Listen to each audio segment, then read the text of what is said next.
Today is September 8th, 2007. We're in San Antonio, Texas for the occasion of the 36th Division reunion. And today we're interviewing Julian Quayles and Ray Wells. On video, audio, and catalog is Tim Huguet, and interviewing is Robert Horsting. I'd like to thank both of you for being here, and on behalf of Go for Broke National Education Center and the National History Program, for submitting yourselves for these interviews. You're welcome. Ray, would you please start off by stating your full name and your place and date of birth? My full name is Raymond C. Wells, but I go by Ray Wells. I was born in Eagle, Colorado. It's a small town in the Rocky Mountains, and 5 April 1922. Julian, would you do the same, please? My full name is Julian Minor Quayles, Jr., and I was born in Stanton, Virginia on January 15th, 1917. Could you tell us, Julian, a little bit about your parents? What was your father's name, and where was he? My father's name, of course, would have been Julian M. Quayles, or Minor Quayles, and he was much older than my mother because he'd been married previously. His first wife had died without birth of anyone. And when I was born in 1917, he was 81 years old when he died in 1929. So, but he had retired in the early 20s, so I was able to spend a whole lot of time with him, quality time. He'd been a congressman at one time, United States Congress. He was the only congressman that was ever elected from Augusta County, Virginia. What did he look like, and what kind of demeanor did he have? Well, my father had a full head of hair. He had a beard, a short beard, and a mustache, and he was a very reasonable, soft-spoken person. He had been a lawyer most of his life, although he had served as a circuit court judge at one time. And I always enjoyed spending so much time with him after he retired, because when he was born, the Civil War was still going on, and he would visit with his brothers. He had 6 brothers in the Confederate Army, and he would go to their camps from time to time. And of course, the Valley of Virginia, where I was born, they had more battles there than anywhere else in the Civil War. Your mother, please tell us her name and the same. Give us a sense of what she looked like and who she. Yeah. My mother was born Cornelia Taylor. She was what we call Eastern Shore, Virginia, and she came from a very genteel family. She lost her mother when she was very young, and spent a lot of time in Baltimore, Maryland, with her uncle. But she traveled a lot, and that's where she met my father down in the valley, because her uncle, who was also a Civil War veteran, apparently made enough money to spend a lot of time in the mountains in the mineral springs in Augusta County. Ray, would you tell us your father's name and describe him for us? My dad was named Robert A. Wells, Robert Augustus Wells. He was called Bob. In fact, my 2 brothers and I never called him Dad. We grew up calling him Bob, but that made us, I think, probably even closer. We were buddies, and he was a kind man, and he had been in World War I, and we had a lot of fun with him. He worked on the railroad, Santa Fe Railroad, and that's why we lived in all the little towns in New Mexico, from El Paso to Albuquerque, and we grew up in those little towns as railroad kids. He died fairly young. He was about 63, I think, when he died, and that's about. Where did he die of? He died in Rifle, Colorado. He had retired from the railroad, And by the way, he was always, once a railroader, you're always a railroader. He'd hear all those lonesome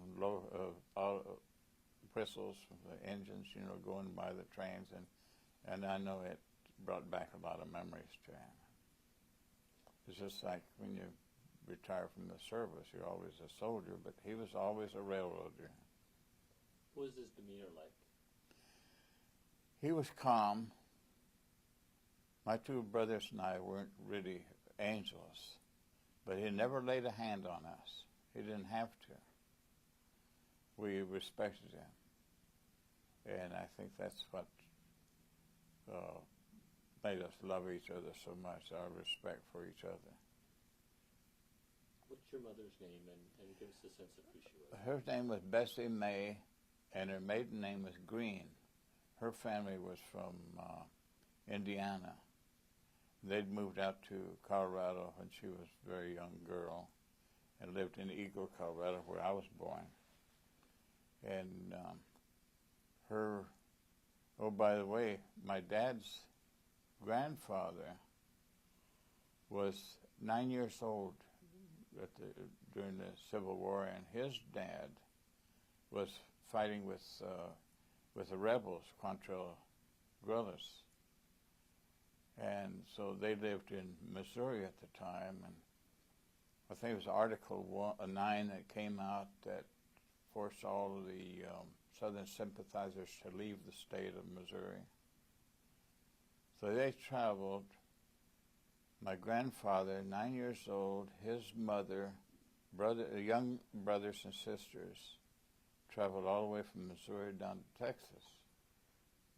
They started out with a team of horses, pulling one wagon, covered wagon, and the Federal soldiers took those horses away from them and left them out in the desert. And some rebel soldier unit came by, and they furnished them a couple of horses.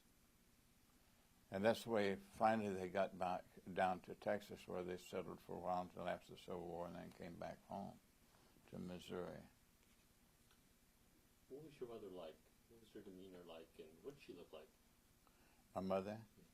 Well, she was small, dark-haired, and a real pretty woman. At least in my eyes, she was very beautiful. And she was just too good to us boys, my two brothers and I. And the discipline came from my dad.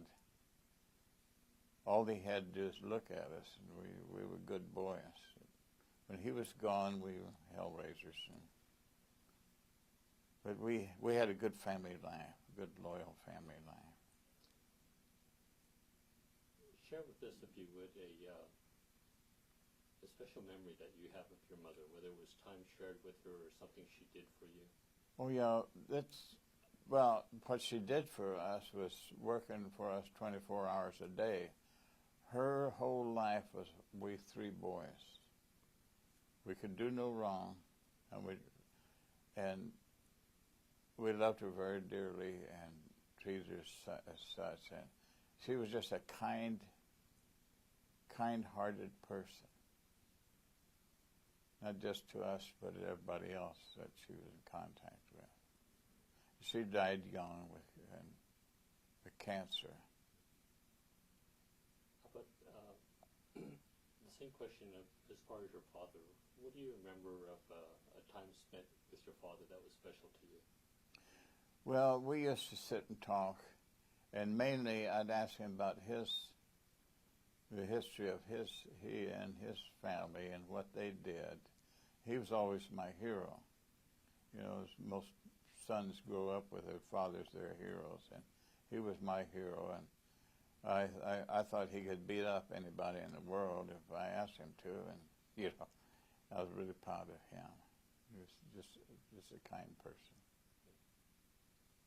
Julian, would you answer the same question? Your father, tell us about a special memory you have about your father. Well, I remember my father so well because, as I had said, I spent a lot of time with him after his retirement.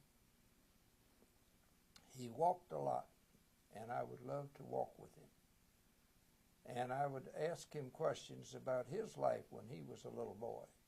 And he was born in Caroline County, which is a county that's between Fredericksburg, Virginia, and Richmond.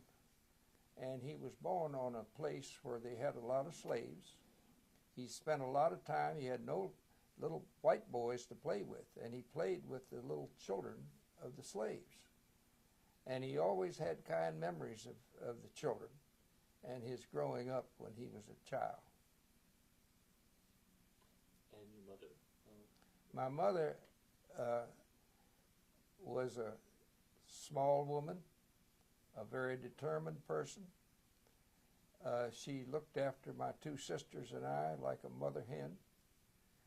And she was very determined in what she would do and what she could do. And she would always take a dare.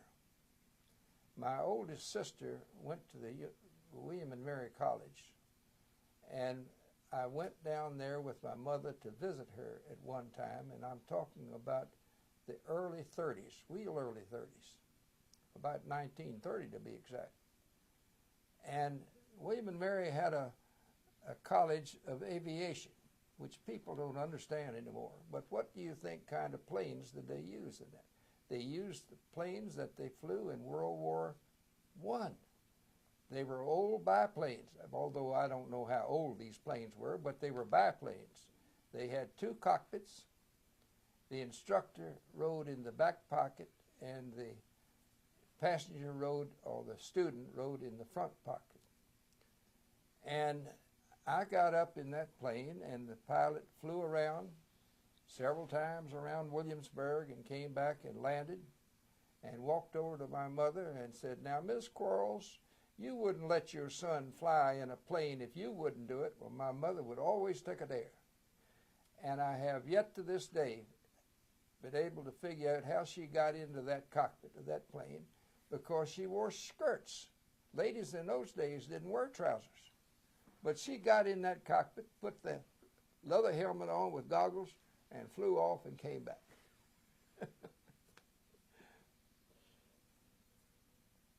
You mentioned some siblings. Would you give us your siblings' names and put yourself in the order of children? All right. Well, of course, I'm the youngest, if you didn't guess. And the next sister to me was 4 years older than I, and her name was Cornelia, named after my mother, who had been Cornelia Taylor. And the oldest sister was named Mary Nelson Quayles. And how much older was she than you? Well, she was 8 years older than I. There were 4 years between the three of us. Okay. Who were you closest to in your family? Well, I guess I would have been closer to my mother than to my two sisters, although I loved them very dearly. I'd like to ask you the same question. Would you please name your siblings and put yourself in the order? I had two brothers. My oldest brother was 17 months older than I, and his name is Irvin Elmer Wells. And we always teased him about his name, and not much, because he was a lot bigger than I was. And then my younger brother was Robert J. Wells. We called him Bobby Joe, and to get him irritated, we call him Baby Toe. And I still tease him about that a lot. My older brother died just about 4 or 5 months ago. He was wounded at the Rapido River and then captured and didn't have the medical attention. And just this first part of this year, he developed gangrene, blood poison. They had to cut his leg off, and he never did recover. Could you tell me that, was this the instance where they left some of the shrapnel or something in his... Yeah, he never had any medical attention, and the shrapnel was still in his ankle. And during that year he was a POW, it kind of froze together where he couldn't move his ankle. But the shrapnel was still in there, and they never were able to take it all out.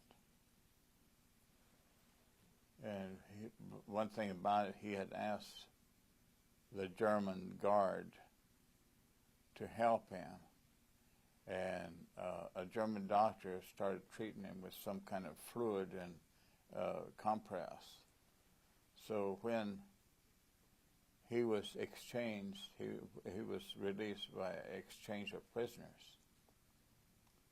And he asked the doctor what he had been giving him, and he said, all this warm water, we have no medicine.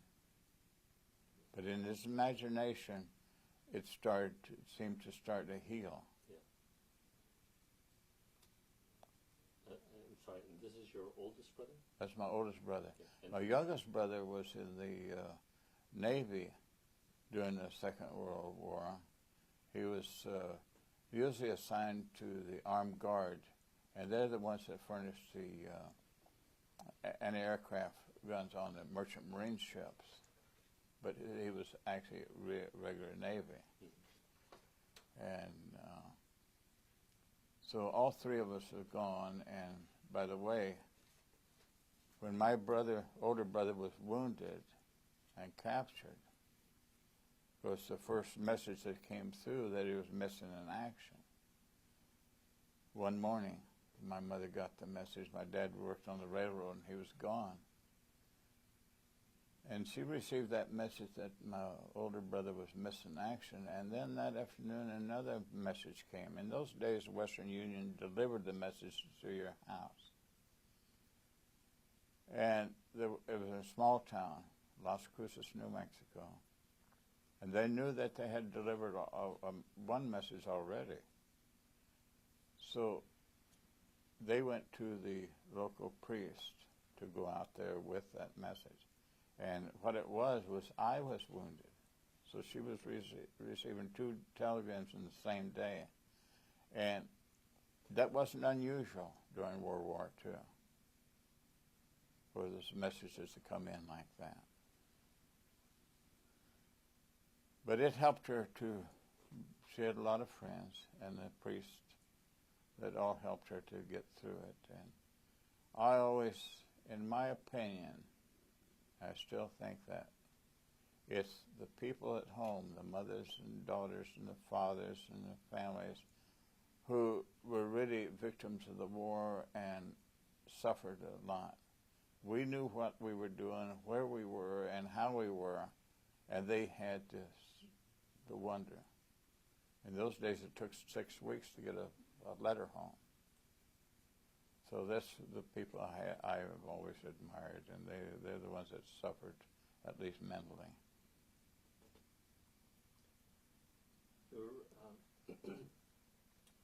Your first recollection of your home, your family home, describe that for us. Well, the first recollection I have, we lived in a small town, San Michel, New Mexico. That was a little railroad town. Prior to that, we lived in and I don't remember anything about that, but Carthage, New Mexico, there's not even a sign of a house ever been there. It was just a small town, a small railroad spur from the Santa Fe up to a coal mining district. And the next town was San Michel, New Mexico. Again, it was a railroad town. We lived in a company house, 2-story house. In those days, they had wild mustangs, horses, wilder. Nothing wilder than a true wild mustang. And the cowboys used to bring those wild horses through town into the stockyards and sell them or ship them off. And that's something I remember very clearly, those cowboys. And they were always good. They were always playing jokes on people. They were a fun-loving bunch. They had a rough life, worked hard. Another thing I remember, one time I heard this noise. I looked out, and there came a house coming down the street. There must have been about 30 horses pulling that house. They were on rollers, and one driver up there with all those reins controlling those horses. I'll never forget it. It was really something to see. I remember the first grade day at school. That was in San Michelle. I got in trouble the first day. In those days, the desks where two students sat at the same desk. And this boy sat next to me, kept pinching me, but it didn't last very long before we were rolling on the floor fighting. And the school teacher was the wife of a railroader that worked with my dad. So I heard about it. And I know that he was laughing anyway, but of course he had to do something about it. But that was my first day at school. The house that you lived in, would you describe that for us? What amenities did it have? What did it lack? Well, actually we had outside toilets. No running water. You carried the water. There in San Michelle, usually had wells, but if those weren't producing water, the railroad would bring in tanks full of water in the tank cars. And you go there with your buckets of water and get your water and then carry it home. And we had no refrigeration, no air conditioning. Because they never had that for years. And we didn't miss it because we weren't used. We didn't know it existed, and we had a very happy life. Had a lot of kids to play with, and my first accident. Our neighbors had some horses who were being trained, and I was over there, and I was 4 years old, and I backed into one of those horses. And he kicked me and broke my leg right below the hip bone. And my older brother and another kid dragged me home with that leg flopping behind me. And there was a doctor in town, but he couldn't do anything with me. I remember him coming to the house and lifting up that leg and said, "Yeah, it's broken." That night, my dad came in from the railroad, and the passenger train went through about 2:30 in the morning. And he had to take me to Albuquerque, which was 50 or 60 miles, or maybe longer, to the hospital. And he had to hold me in his arms like this the whole way. And he's telling me that later on that when he got to the hospital and they laid me down, he couldn't bend his arms from holding me so long. And they put a cast on my leg from my ankle clear up to the hip, above the hip rather. And he said when he came in the next day, he said, "How you doing, Raymond?" He called me Raymond. And it's the first time I ever said a bad word. I said, "Oh, go to hell." Where I got that, I don't know. But anyway, he got a kick out of that. But that cast was on me for, I know, 4 or 5 months. Nowadays, they cut it off pretty quick, but about 4 or 5 months. I had to learn to walk all over again. And I remember that. And in fact, those days, it seems like it just happened yesterday. I can remember, I can see these things happening. You think about them over and over and over again. Did your house have electricity? No, we had coal oil lamps. Julian, I'd like to ask you the same thing. Describe the first memory you have of the home you lived in. Well, of course, I was born in that house, so that would be my first memory, but I can't remember that. My father and mother had lived in a house next to the First Presbyterian Church in the city of Stanton, right across from what is now Mary Baldwin College, which was seminary at that time.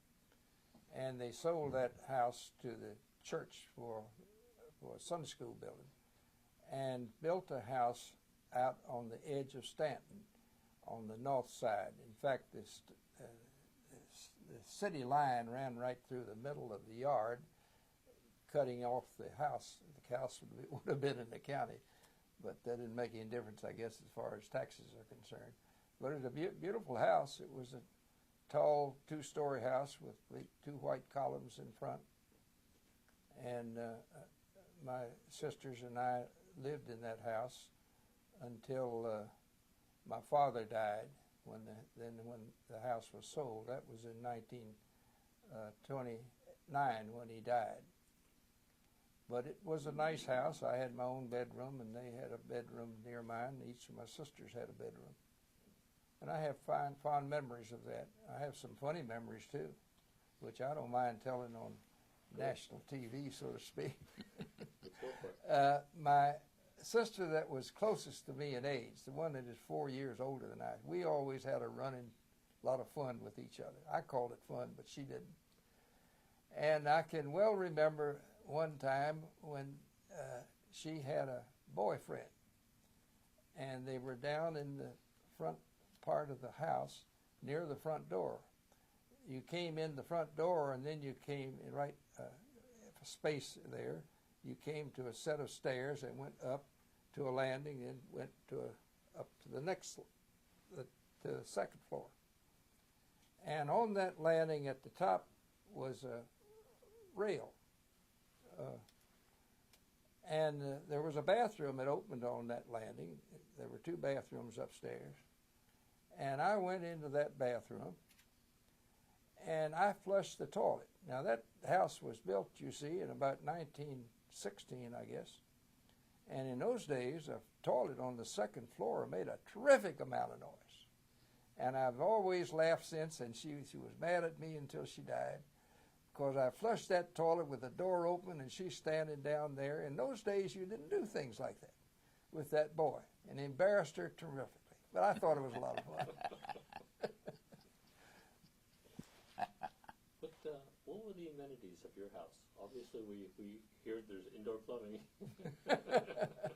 Well, it was a full house. It had a dining room. You came in the front foyer, and there was a front open space, and there was a dining room on the left, and on the right was the main sitting room, and behind that there was also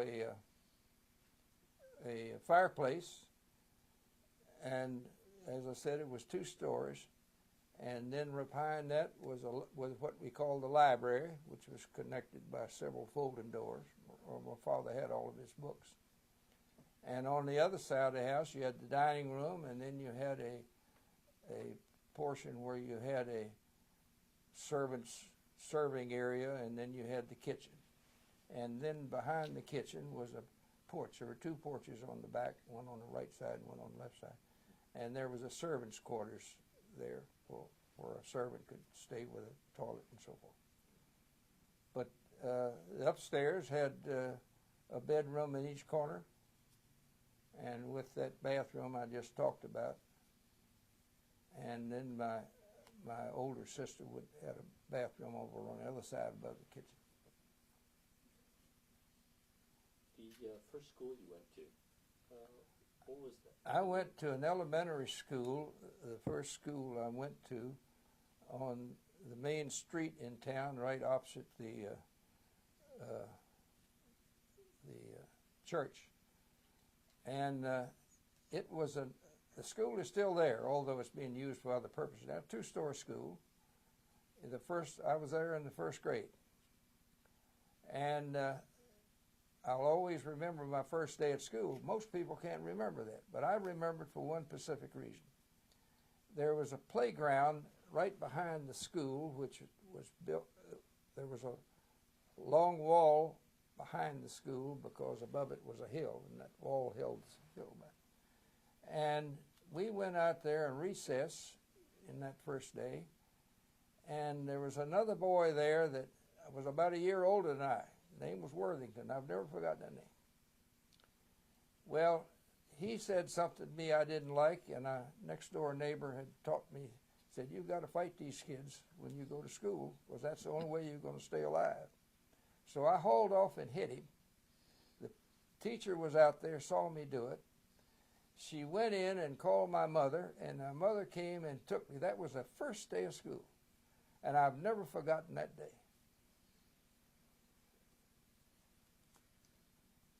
What subjects were of interest to you when you were going to school? Well, I think history would have been the one I liked most. We had a full set of encyclopedia. They called it the Book of Knowledge in those days at home. And, of course, my father enjoyed history, he and my mother.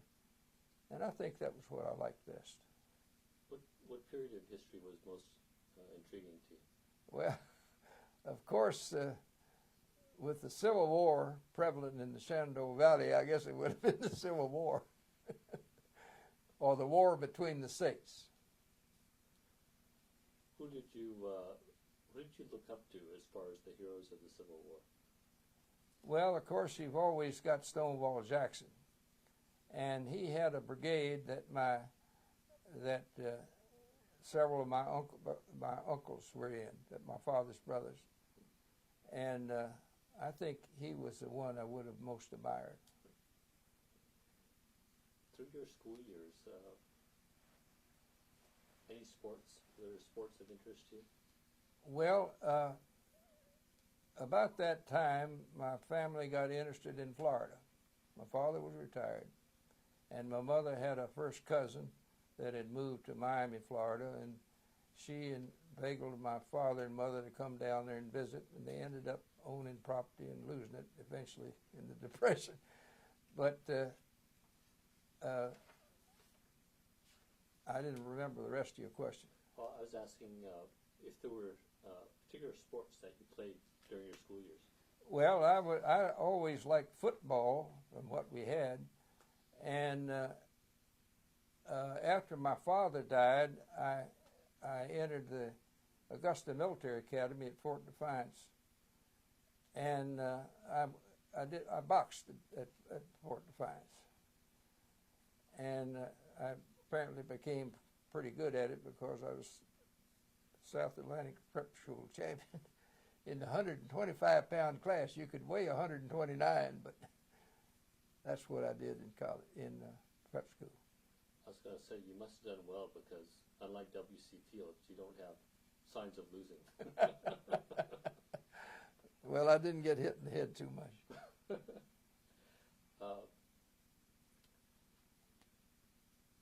Name somebody outside of your family that stood out as somebody that either tried to guide you or seemed to go out of their way to be helpful during your school years.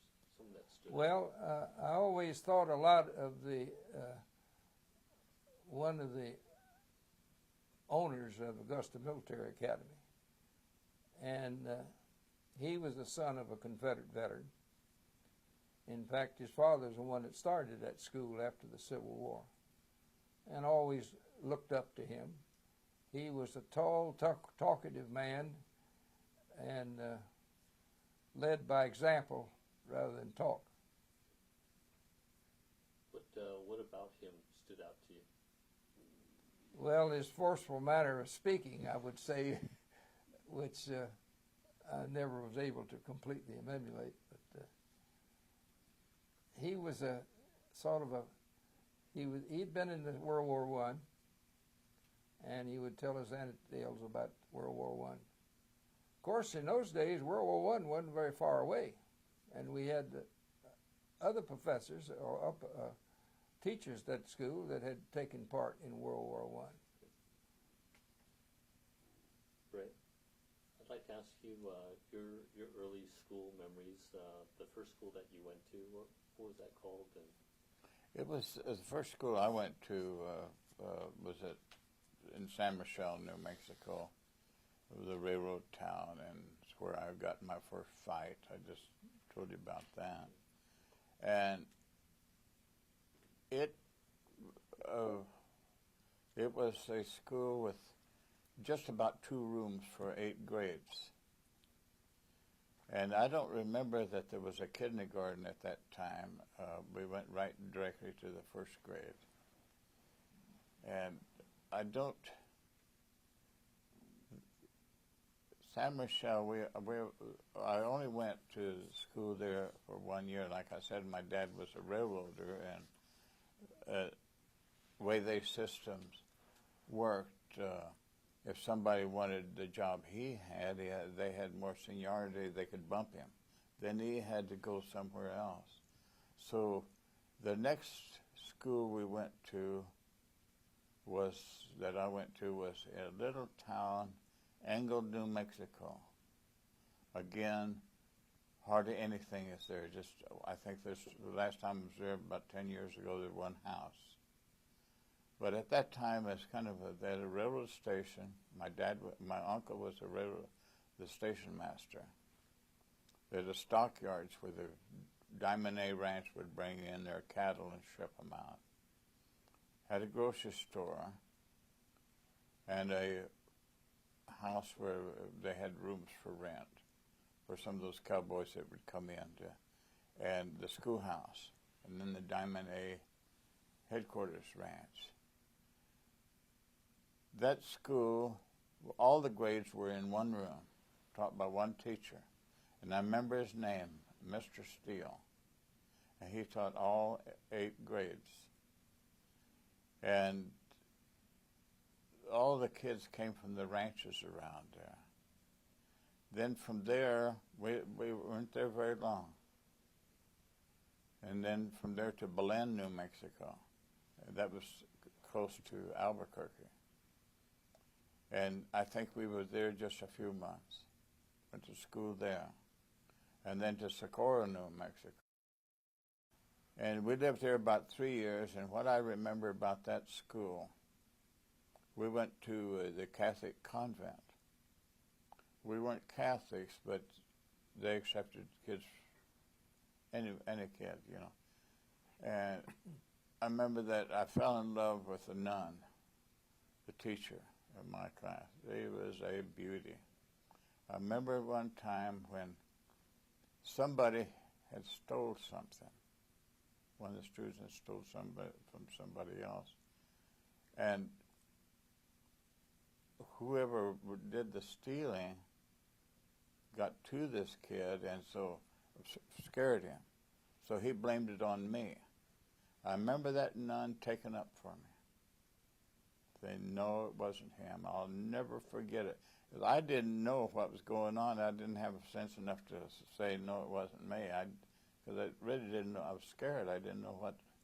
But I remember that beautiful nun taking up for me.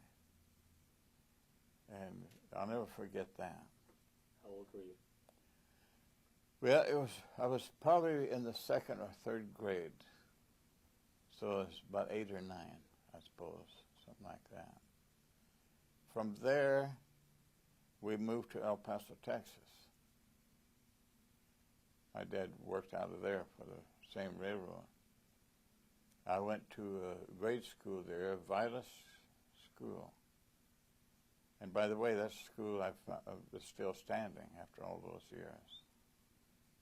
And I became the principal's pet. I had it made. And the way that came about, we'd gone out on a trip, the whole class, to old Fort Bliss. That was a different part of town. They had a monument out there and everything. And this other kid and I drifted off and started catching minnows in the river. When we got back there, the bus was gone. And the next day, we had to go to the principal's office. And this kid was called in first, and he must have lied up a storm. So when I came in, she called me in, I told the truth. And from then on, I had it made. I became captain of the football team, captain of the patrol boys, and I really worked it too. That's when I knew how to do those things, get on the right side. And we did, and from there to El Paso High School when I graduated. It was still 7th grade, and then you went to high school. That was El Paso High School, and when I was a sophomore, that's when I had joined the National Guards. In fact, I'd heard about the National Guards over there. We didn't really know what they were doing.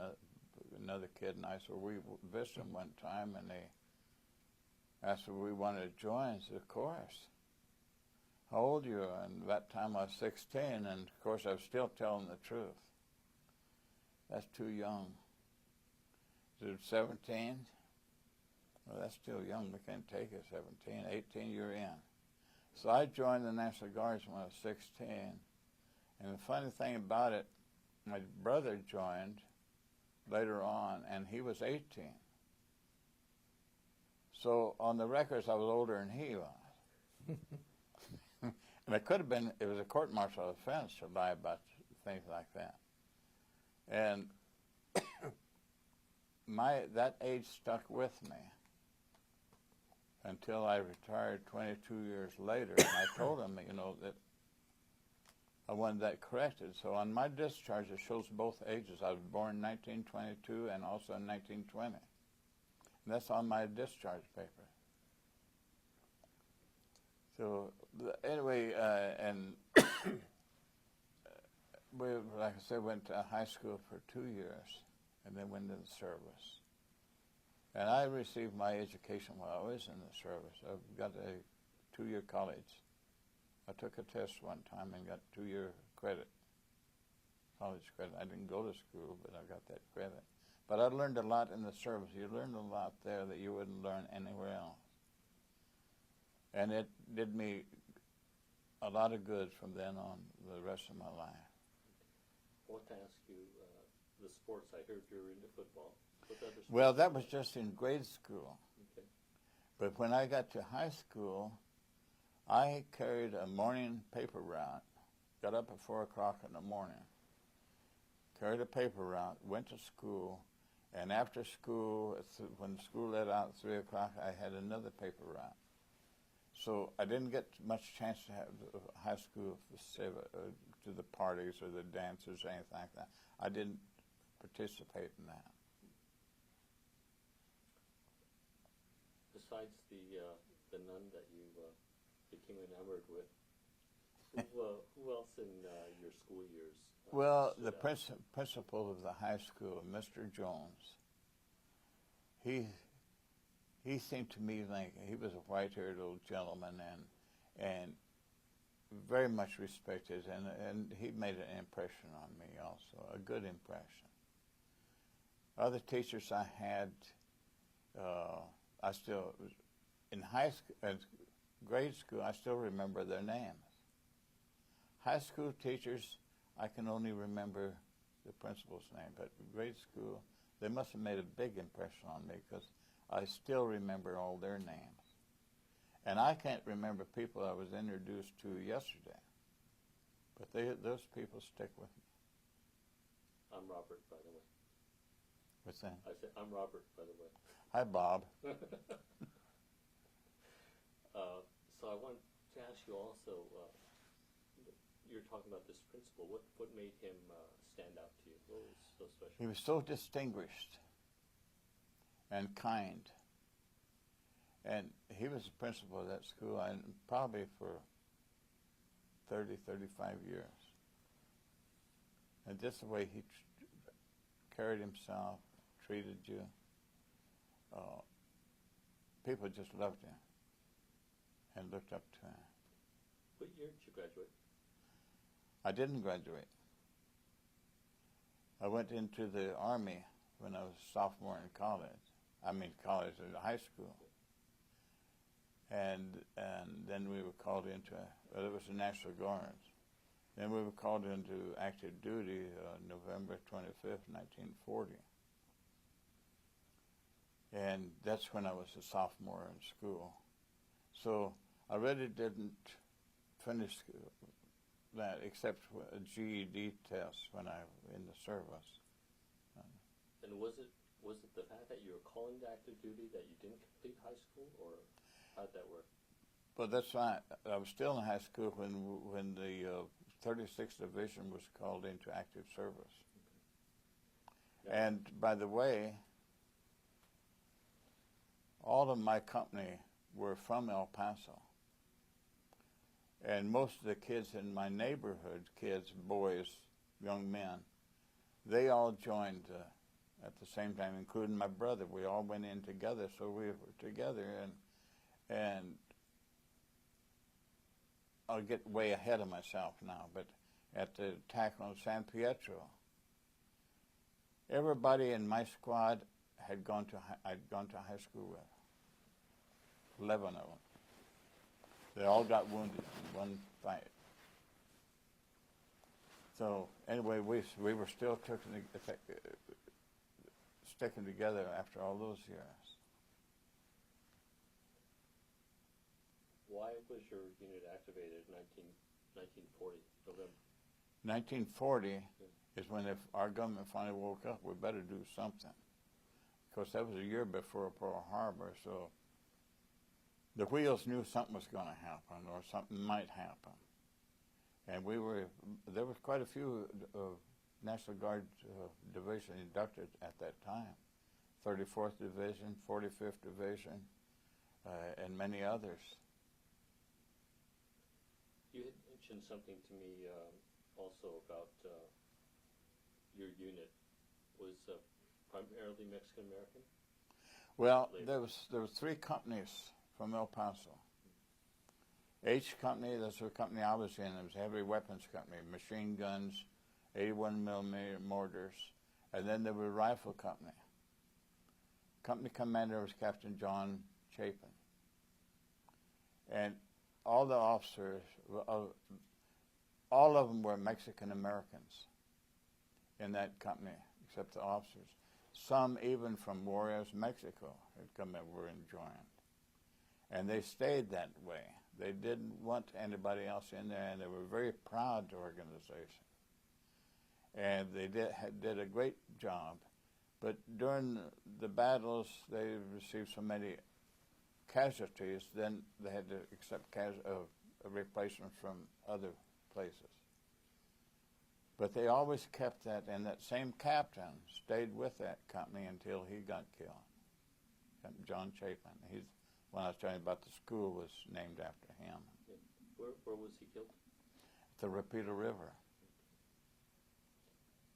Shot by a sniper. And he got across the river with his group. So he did actually landed. Oh, he got across the river. Quite a few of our people got across. Now, I remember hearing that people did get across, but there was such heavy resistance on the other side. Did they actually securely land and secure an area, or did they have to go back right away? They had to. They fought over there.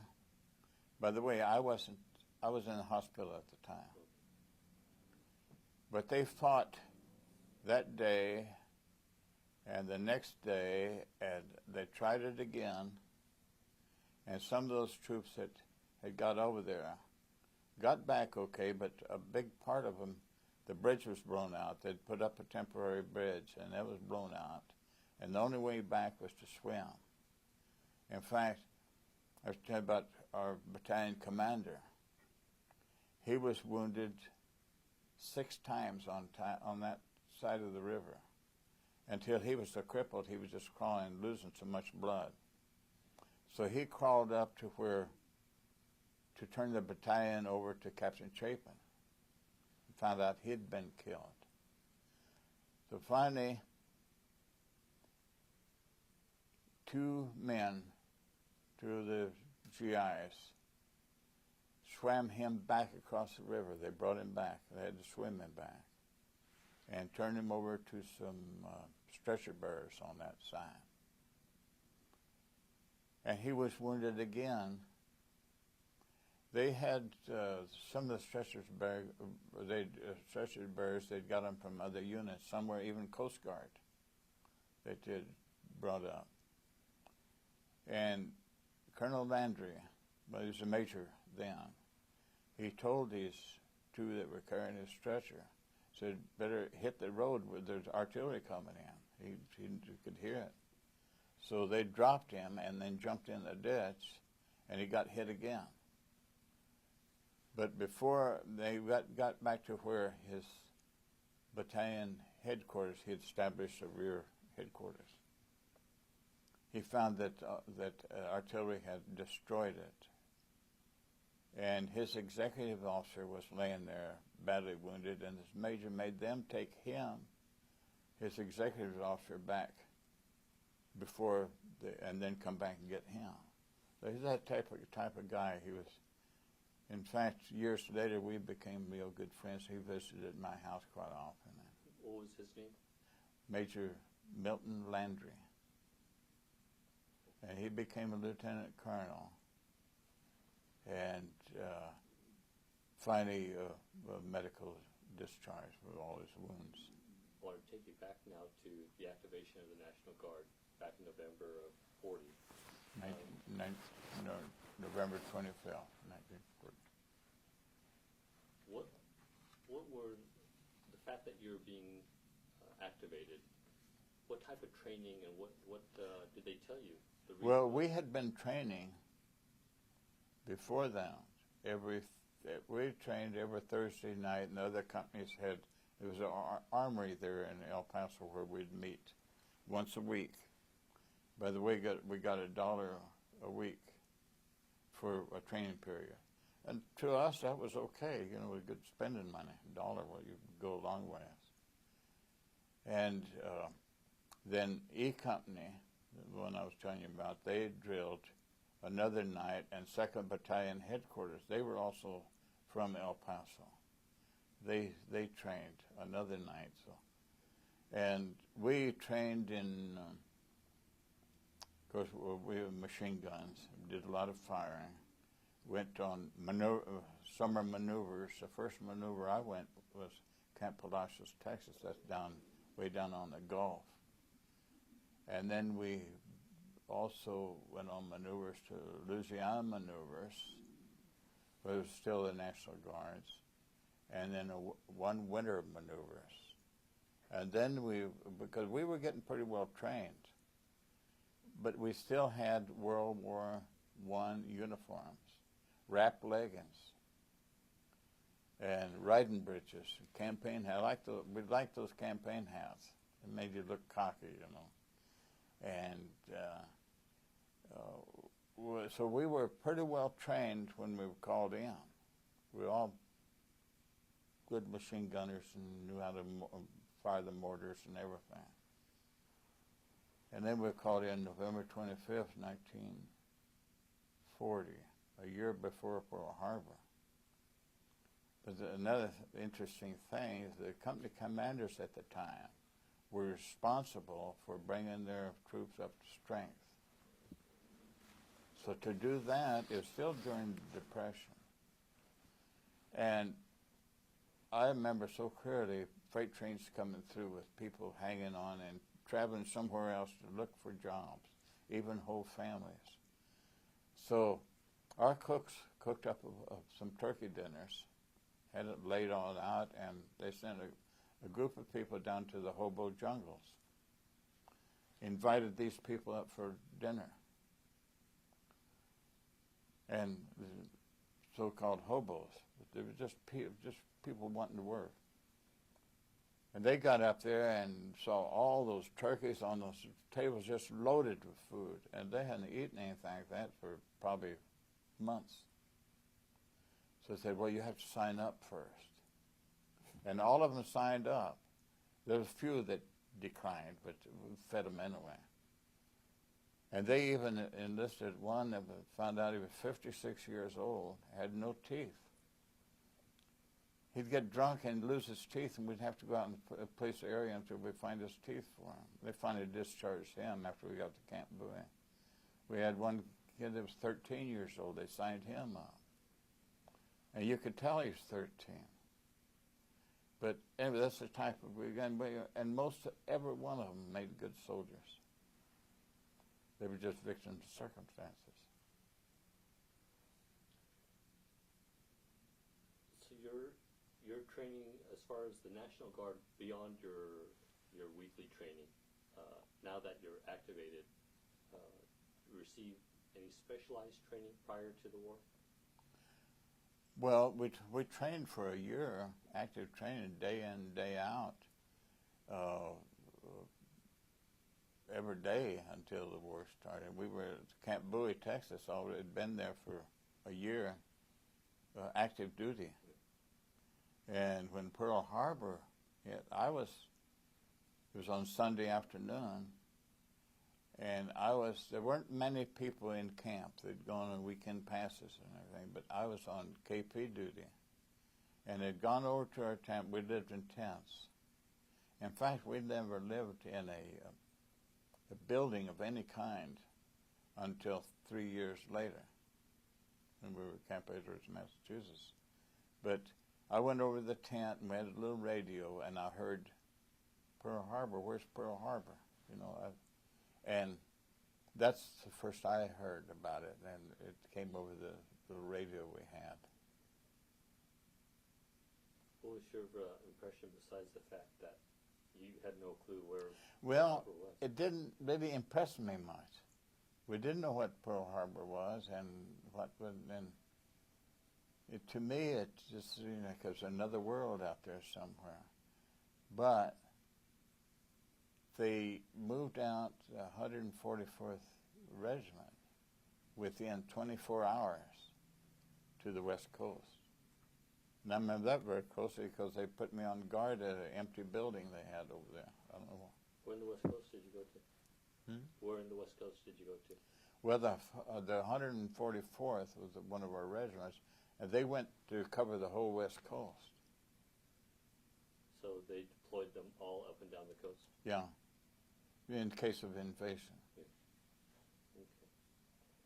And that was the immediate response.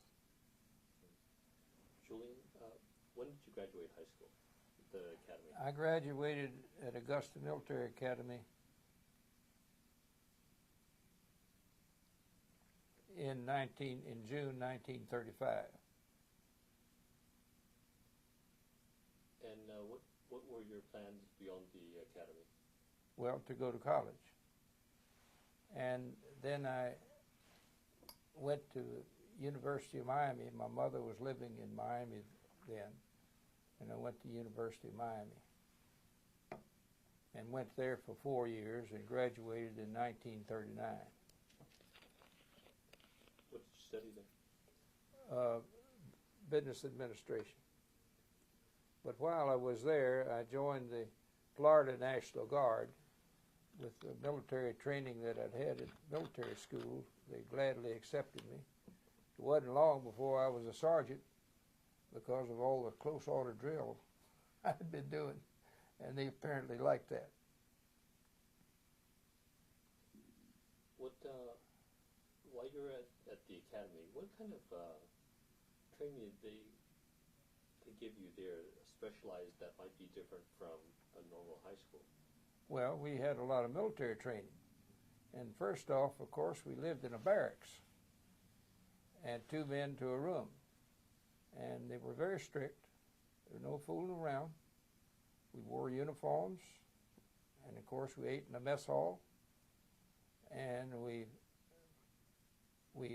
had all of our sports activities, had a large athletic building, 2 of them in fact, and one of them had a large enclosed swimming pool.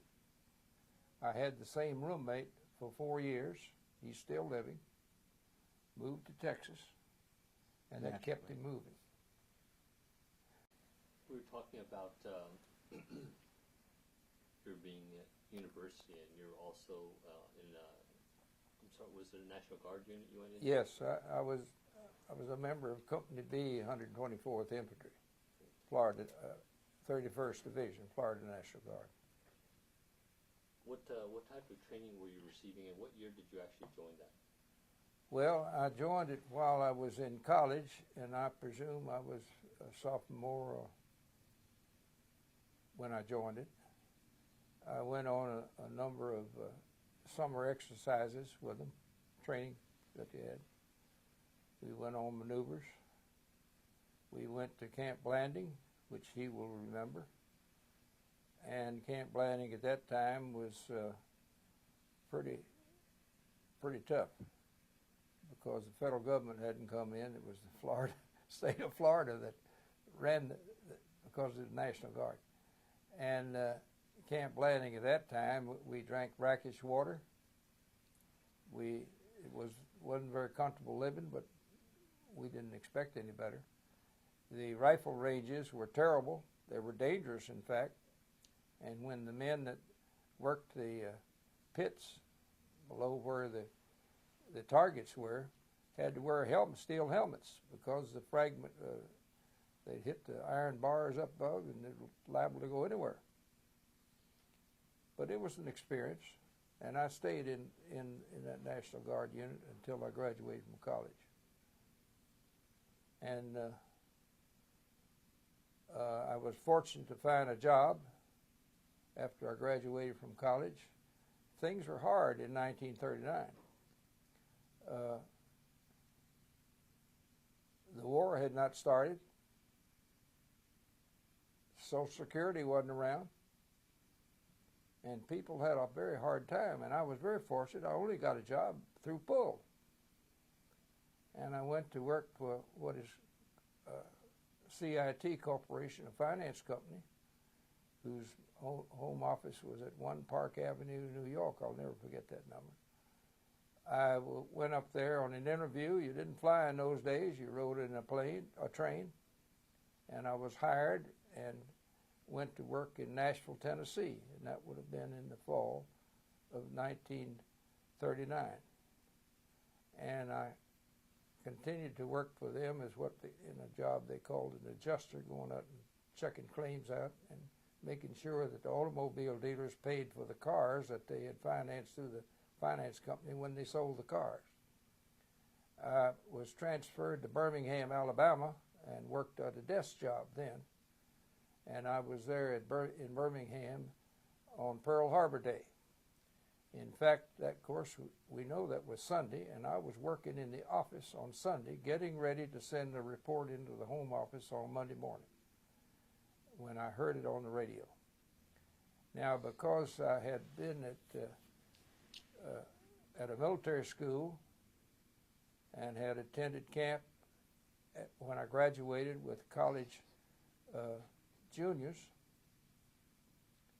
I received a certificate entitled me to become a second lieutenant of infantry if I passed the physical when I reached 21. And about 1940, I was a little late sent it in, but I sent it in, and I was a second lieutenant of infantry, and I was called to active duty with a telegram, and I reported at Fort McClellan, Alabama, due east of Birmingham.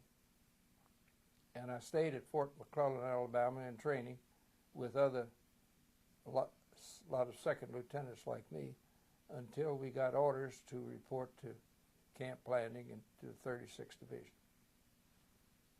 And one or two of them went along with me. I remembered them very well. What was your response to hearing about this attack on Pearl Harbor? Well, I wasn't too surprised, to be frank with you. I mean, a lot of us who followed what went on, we knew that war was inevitable. We really did. And, of course, Italy, rather, Great Britain was having a tough time. And we kept up with the news, such as it was. What do you remember hearing specifically about the different fronts, and who did you feel we would be going to war with first? Did you think it would be on the European I thought side? I thought it would be against Germany, because they were over there beating up on France, and Great Britain was having a hard time, and I didn't even think much about the Japanese, and I think a lot of Americans were in the same boat. It caught them by surprise. It course America by surprise. When you heard about this attack, what were your thoughts? I guess I'm a little unclear about your military status at this point. Well, I was in the reserves, Army Reserves, a second lieutenant. They were keeping up with me. They knew where I was. They knew how to get hold of me. And so that was my status, second lieutenant infantry, United States Reserves. How long after the bombing of Pearl Harbor were you called into active duty? Oh, within just a few weeks. I can't tell you the exact time, but with just a few weeks. And that's when I reported then to Fort McClellan, Alabama, where I'd been with the Florida National Guard for several times. What type of, when they activated the National Guard there, what kind of training were you receiving? Well, of course, I wasn't in the National Guard. Oh. I was in the United States Army. Oh, sorry. Okay. And, well, we were just, they were coordinating. They checked us out on the rifle range and all that sort of thing. And we did a lot of maneuvering, which was sort of foolish, I thought, later, but that's what we did then. But they were just getting everybody together. The oddest thing about it is we had a commander at Fort McClellan who was a full colonel, and all of a sudden he was elevated to brigadier general, and his name was Otto Lange, Lange, who he will probably remember. Mm-hmm. And he went to Camp Blanding with us as the assistant division commander, as a brigadier general. A division commander is a two-star general, a major general. And when we were at Camp Blanding, he called all of us up that had come down from Fort McClellan at the same time he did to headquarters. He lectured to us and told us that he had personally selected us to come, which we knew couldn't have been true, and that he was going to check on us to be sure that we performed properly, and that whenever he was out on the field observing what was going on and we were out there, we were to come up to him and salute and report to him, which we did. I'd like to continue on the vein about General Lange, if I may. Sure. General Lange went on with us to Camp Edwards, Massachusetts. We left Camp Edwards and we went to North Africa, and General Lange was right there with us. And I saw a lot of him, because he was out in the field checking training. And I'm sure he knew who we were, those of us that went down there with him. When we landed at what is called Salerno, which wasn't really Salerno, but as you know, Salerno was north of where we landed. We landed at a place called Paestio, which is an old Greek settlement. General Walker, and General Walker tells about this in his book. He decided, but the beachhead was so long that he had to have put somebody in charge of each section of the beachhead. So he divided it into 3 sections.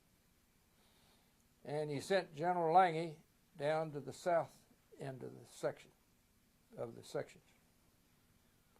Now, this was shortly after we landed. He was just getting everything coordinated and put these generals, it wasn't all generals, it was 2 full-year colonels. But early after the night before he sent them out, he went down to check on them. And he went on the way down to where General Lange was supposed to be. He came upon General Lange sleeping in his tent, a little small tent that he had. Did you ever hear this story? No, I sure did. Well, we all heard it. And he was asleep. And his only explanation, he was tired. Well, that was the end of General Lange. General Lange was sent back to the States. We got another general, which is quite a character, General Wilbur. But that's another story. And I'm going to finish this up with General Wilbur, General Lange. When I came back to the States, I came back just before the division was pulled back to get ready to go to southern France, way up north of Rome.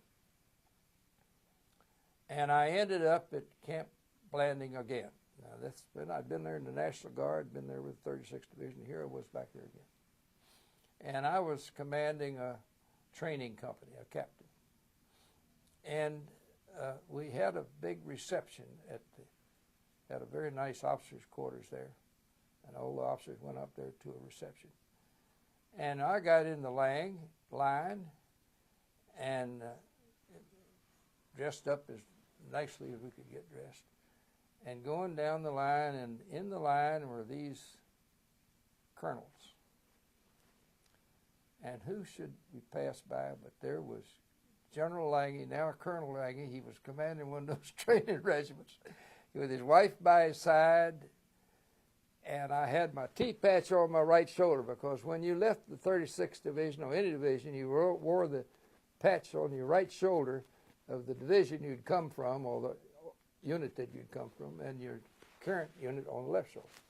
There I was, that 36th on there, and there was Colonel Lange. He looked at me like he'd never seen me before, and I did the same thing with him. But I thought it was a little unusual. That's my story about Colonel Lange. I wanted to get into when you guys actually were part of the 36th, and this is the serious training now to go overseas. What were you actually preparing for? What type of terrain or specialty training were they giving you? Well, it was, you can answer as well as I can, but it was a precarious situation. When we were at Camp Blanding, they did training like you're coming down off of boats. You remember those? Yeah. They had these huge wooden barriers with ropes on them, and we would climb up the ropes and climb down the ropes, or men would, and that sort of thing. We did a tremendous amount of marching. They had tremendous. It was because of the heat. We would go on 25-mile marches and start out at dark and walk all night. You didn't walk all night. You broke you walked for 50 minutes and then broke for 10 minutes. Then you got up and walked for another 50 minutes. But we didn't know where we were going. We had no idea where we were going. And we never did know until we went. Let me put it that way. You were in charge of a training. Was it? Well, when that was before.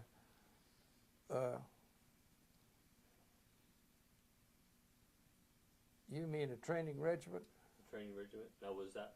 No, we were in training when I was with the 36th. Okay. Yeah. So, at this point, what battalion, what regiment? I was assigned when I went to 36th Division to Company F, 143rd Infantry Regiment, 2nd Battalion, which was a rifle company.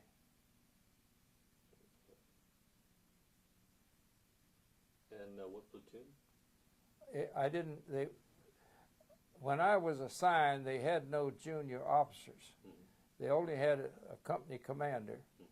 Mm-hmm. The junior officers had been sent off all sorts of ways. Some of them had been transferred to different units, and they kept bringing in more officers. Until we went on the Carolina maneuvers, we never did have a full complement of officers. And the Carolina maneuvers were just before we went to Camp Edwards. And your rank at that point? I was a second lieutenant.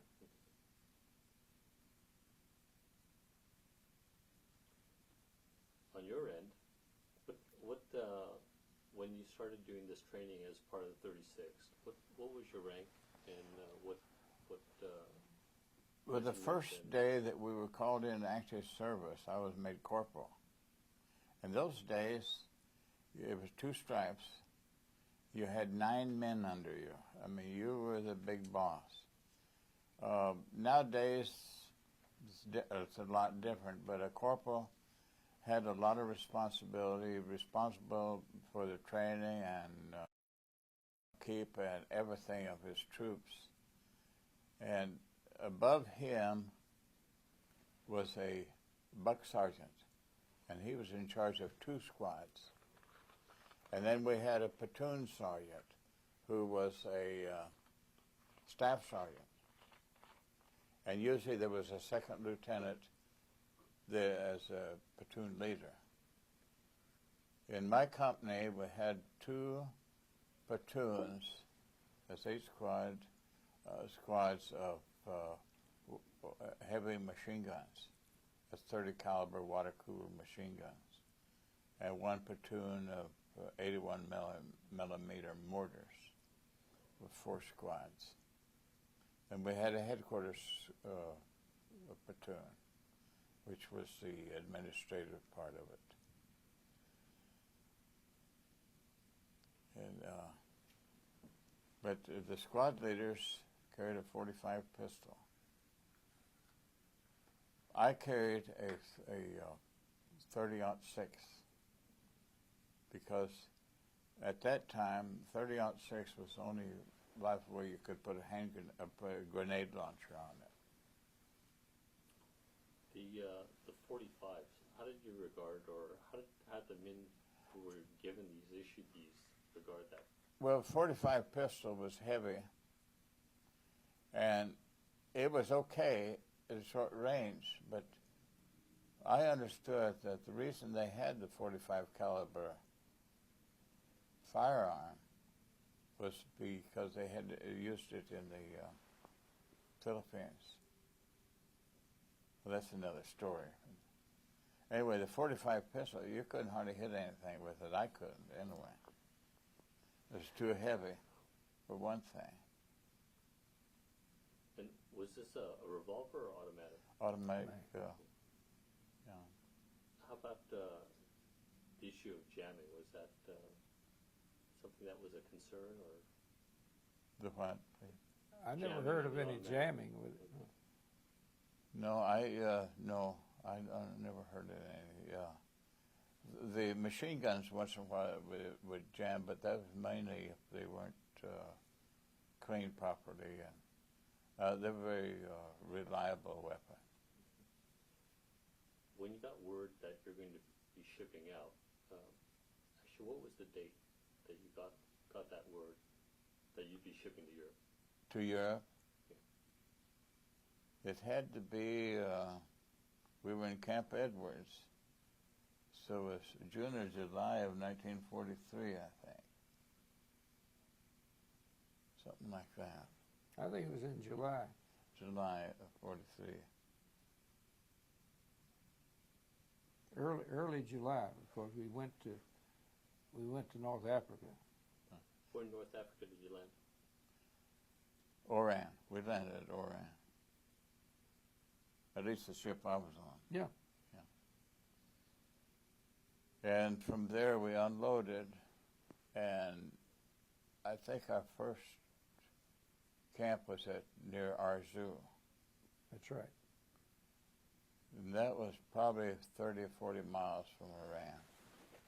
And that's where we trained.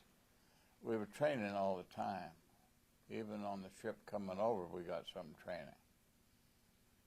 And at Anzio, that's when we furnished training for the divisions that were going to land in Sicily. From Anzio, we were shipped to the Atlas Mountains for maneuvers. And then I remember going through Fez, which was the French Foreign Legion headquarters. We were at City Belle Abbas. And then on the beach, I forget the name of that town.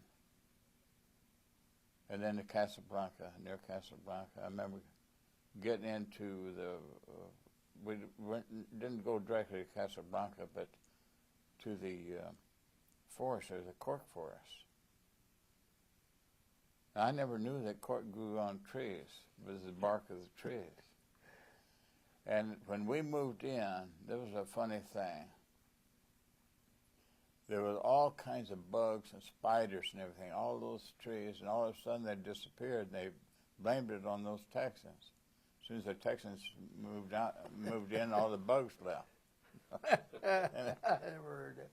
Yeah. But the worst thing about those bugs is we did a lot of maneuvering at night, compass marches, and you'd go out around 9 o'clock at night and walk for 2 or 3 hours, and you'd turn around and come back, and those spiders had built their webs back by the time you came back. You couldn't hardly get into your tent. It was awful. When you mentioned you'd gone to Fez by the I guess opposed to the Foreign Legion, was that the headquarters there? That was the headquarters of French Foreign Legion. We just went through there. Oh. In fact, we were traveling by train, boxcars, 40 by 8, they call them, 40 humans or 8 horses, and that was quite a trip too. How long was that ride on the train? It must have been a full week because we didn't go very fast. In fact, you could almost walk beside the train as it was going on. It's true. And because everywhere we went, it didn't matter where you were at. It would be out in the desert. Here comes these Arabs selling leather purses and billfolds and things like that and wanting something. And, I mean, it'd be nothing in sight. And you stop and here they were. Now, I'd heard, when I was in the lobby, I'd heard one instance where there was a professor that I talked with, and he, real early on in Northern Africa, was attacked, he and 3 other men, by some, I guess, Moroccans or North Africans at the order of their French boss. Well, that happened. That happened in my company, and one man that got cut up so badly, he was here today. I know there at City Belle Abbas, our company was guarding this bridge with machine guns set up and all that. We weren't doing any fighting or anything like that. But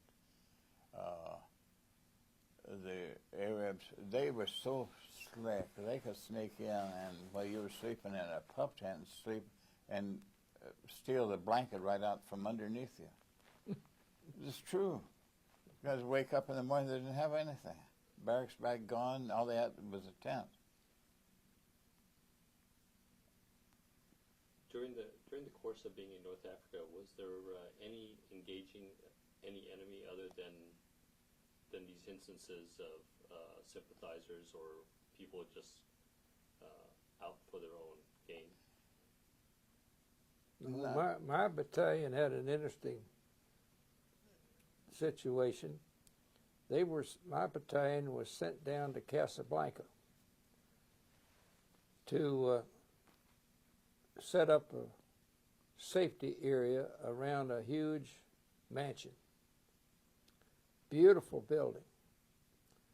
And we learned later that the reason that we were sent there was because President Roosevelt was supposed to come to this mansion and confer. Although we really thought later that they just did all that as to let the Germans think it was going to happen, but it wasn't. But he never came to this particular mansion. But we set up strong points all around this mansion. It was up on a high hill, had a beautiful golf course all around it, and they had a beautiful swimming pool, and the house was full of Arab servants. Nobody living there but the Arab servants. This is the first place that I and the men ever saw a bidet. Never heard of such a thing, which we found out was very common in Algiers and other places, and in Europe. But we were there for about a week, about 10 days or 2 weeks, and then we went back, and we had a terrible experience on what I thought was terrible on the way back. The war in Africa was over, and we stopped at a crossroads, which also happened to be a place where a train had stopped. 48 cars, and it was loaded, filled up with German prisoners, and had French guards, French troops guarding. They had pushed those German prisoners into those cars where I don't think anybody could sit down. I wouldn't have been surprised if there weren't some dead Germans in the middle of some of those cars. And I thought it was just horrible. So the rest of us. There's nothing we could do about it. Just terrible. Just most inhumane treatment I ever saw. But that was something that people do for no reason at all. I don't think an American would have done that. I know they wouldn't. But the French really hated the Germans so badly that they treated them like dogs. Well, remember, during the invasion of North Africa, the Americans fought the French. French fought them. That's true. Well, yes, that's true. Yeah. When we landed, we didn't know what we were going to encounter as far as the French. In fact, the French did oppose us to some extent. So this would be the Vichy French. Vichy, yeah. Yeah, that's right. But you've got to remember that until we got there, the French farmers in North Africa were living real well. They had all these beautiful crops they were growing, melons and everything else. And where were they shipping them? They were shipping them to France, and that was fine with the Germans. Germans had France, and the French farmers got paid, but the French farmers hated the Americans for destroying their livelihood, which we did. The salespeople in town, they were happy with the American soldiers because they spent money, but the farmers hated us. In fact, I was said earlier, three of our men were on furlough, or not furlough, but had a day off, and they were leaving the forest at Rabat, these woods that we were talking about, and going over to the air base. And this German farmer sicked his Arabs on these three men who were unarmed. And one of them, who was here today, was cut very badly, so badly he couldn't even join in the invasion of Italy with us, and came much later after he got out of the hospital. But that's the way it was. When you did go leave Casablanca area and for your invasion in Italy, where did you actually land? You mean where we land in Italy? Mm-hmm. We landed, as you know, at what is called Salerno, but we were landed some distance south of Salerno at the little Greek colony of Paestum. It's not a colony anymore, but it had been a Greek. The Greeks had gone to Italy and set up colonies along the coast with beautiful temples. Temples still there. The Germans didn't tear them up when they rained their shells down on the shore. But it's quite a scenic place, and it's quite a place to go visit if you want to know something about antiquities. What was that day like, actually, from each of your viewpoints? That first day into battle and the preparation it took, and the reaction of the people around you. Reaction of the soldiers? Yeah. Well, we had been told the night before that the Italians had surrendered, and it was foolish for them to tell us all that, because the men got real relaxed and thought that it wasn't going to be a big deal, and it turned out to be a big deal. In what manner? Well, because the Germans apparently knew we were going to land. They didn't have a whole lot of troops there, but they had a lot of artillery, and they just let it go at us. My unit was not in the first landing force, and my battalion went in as right after everybody else had landed, and 2 men were killed at the landing from my company, and they were named down below. I don't know where at the meeting today, because they were killed when they landed. One was Lieutenant Hawk, and the other was a platoon sergeant, not in the same platoon. And what was his name? What's that? What was the name of the second man?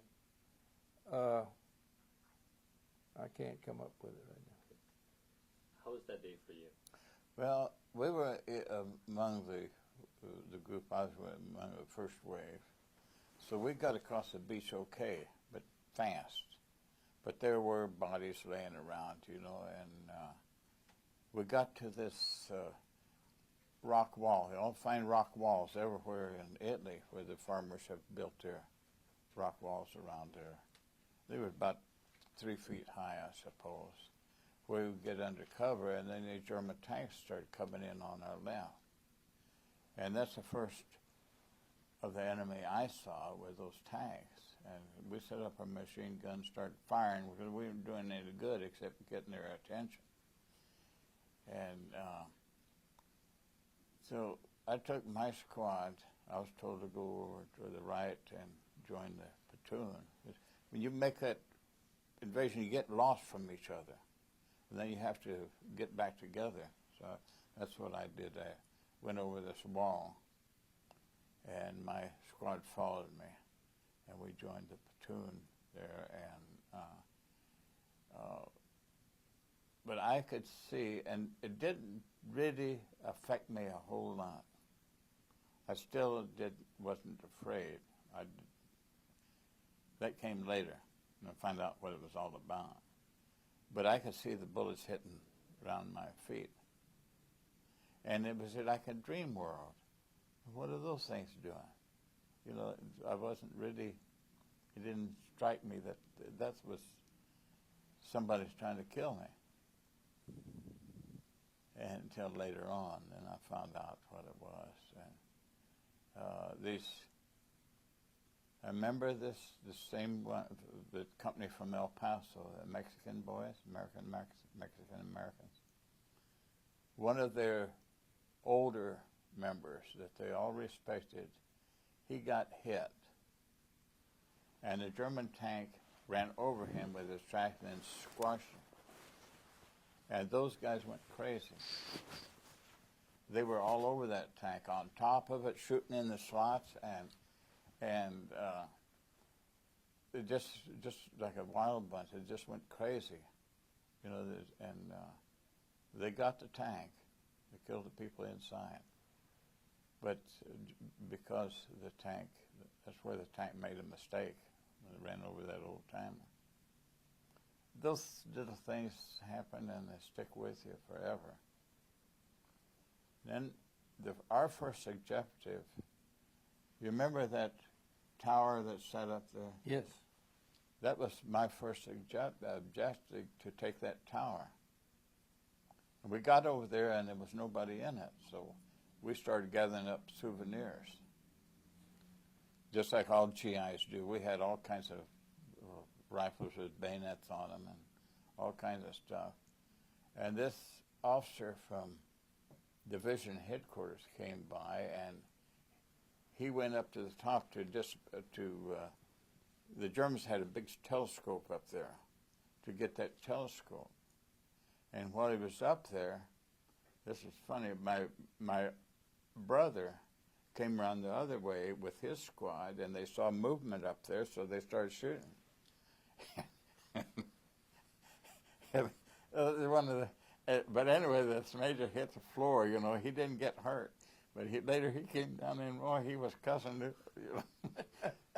None of us knew where that firing was coming from. At least we told him, said, we don't know. We didn't.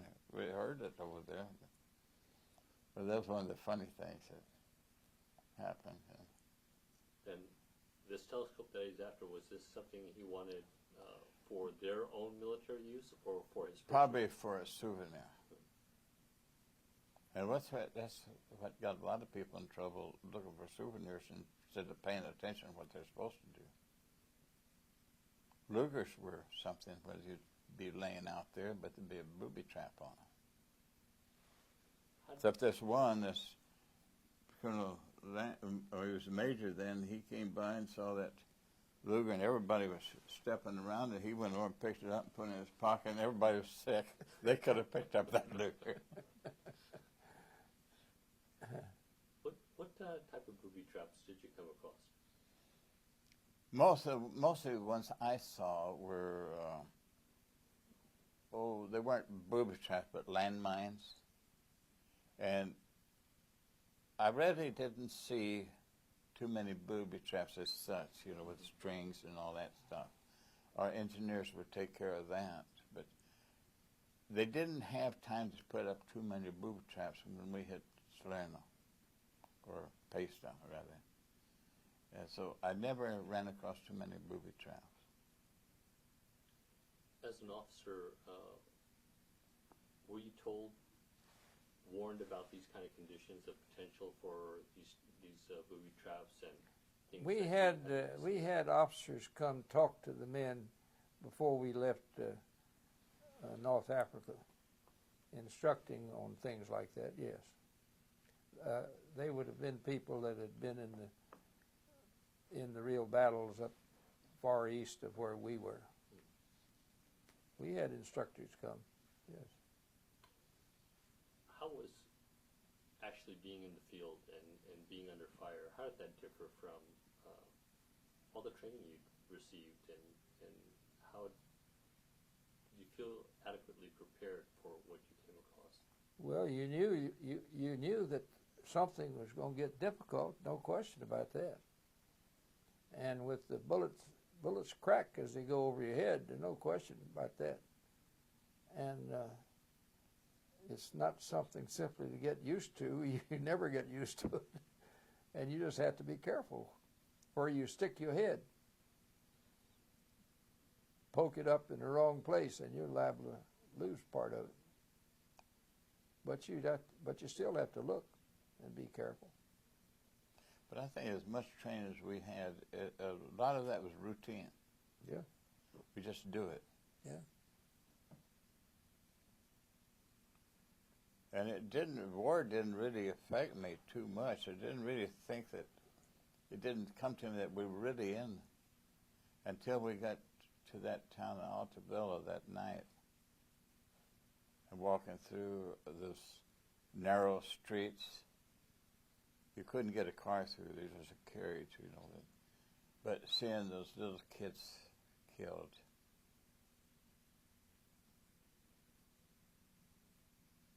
something to see. Something not to see, rather. But those poor little innocent kids, and the women, and even and the men, civilians, they all just laying there, and they'd swell up till their clothes split, and just laying there. And the Italian people were so, I guess they were just dumbfounded. I don't know how to explain it. Where we had to force them to come pick up their dead and bury them. Not that they didn't love their people, but they were just, I guess maybe they were shell-shocked in a way or something like that. But those things are hard to remember. But it happened, and poor little kids.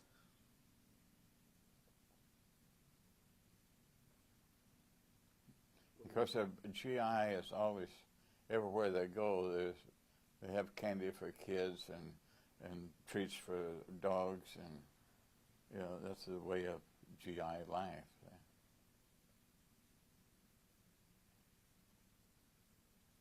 When you moved on from that first encounter, where did you go? Let's start with you. What happened? From this first town where you landed and you had your first encounter with Germans, where did you go from there? That was Altavilla, and we were relieved there. After that, we were sent up north to, I think, then the first battle we were in there at Mount Rotondo, near San Pietro. Well, that was some time later. Yeah, that was That was probably a month later or so. In between that time, did you... Training. Okay. They never stopped training us. And probably just to keep us active, I don't know, and keep us out of trouble. Well, my battalion had lost so many men in our first real encounter with the Germans that we got a lot of replacements. And of course, I wasn't with them at that time because the Germans had me for a while. And training constantly went on, whether you were in combat or not. You had to keep the men moving. Now, he's not going to tell you about this, but I have to. He was one of the few people that ever escaped from the Germans. And the way that happened, correct me if I'm wrong, but he and another lieutenant was captured. Company commander was put on this prisoner of war train, a German train going north. And somehow they jumped off of that train that was moving and escaped and joined the Italians up in the mountains. And since I started this, you finish it. Well, to go back to the beginning, this was one of the mistakes that is made in wartime.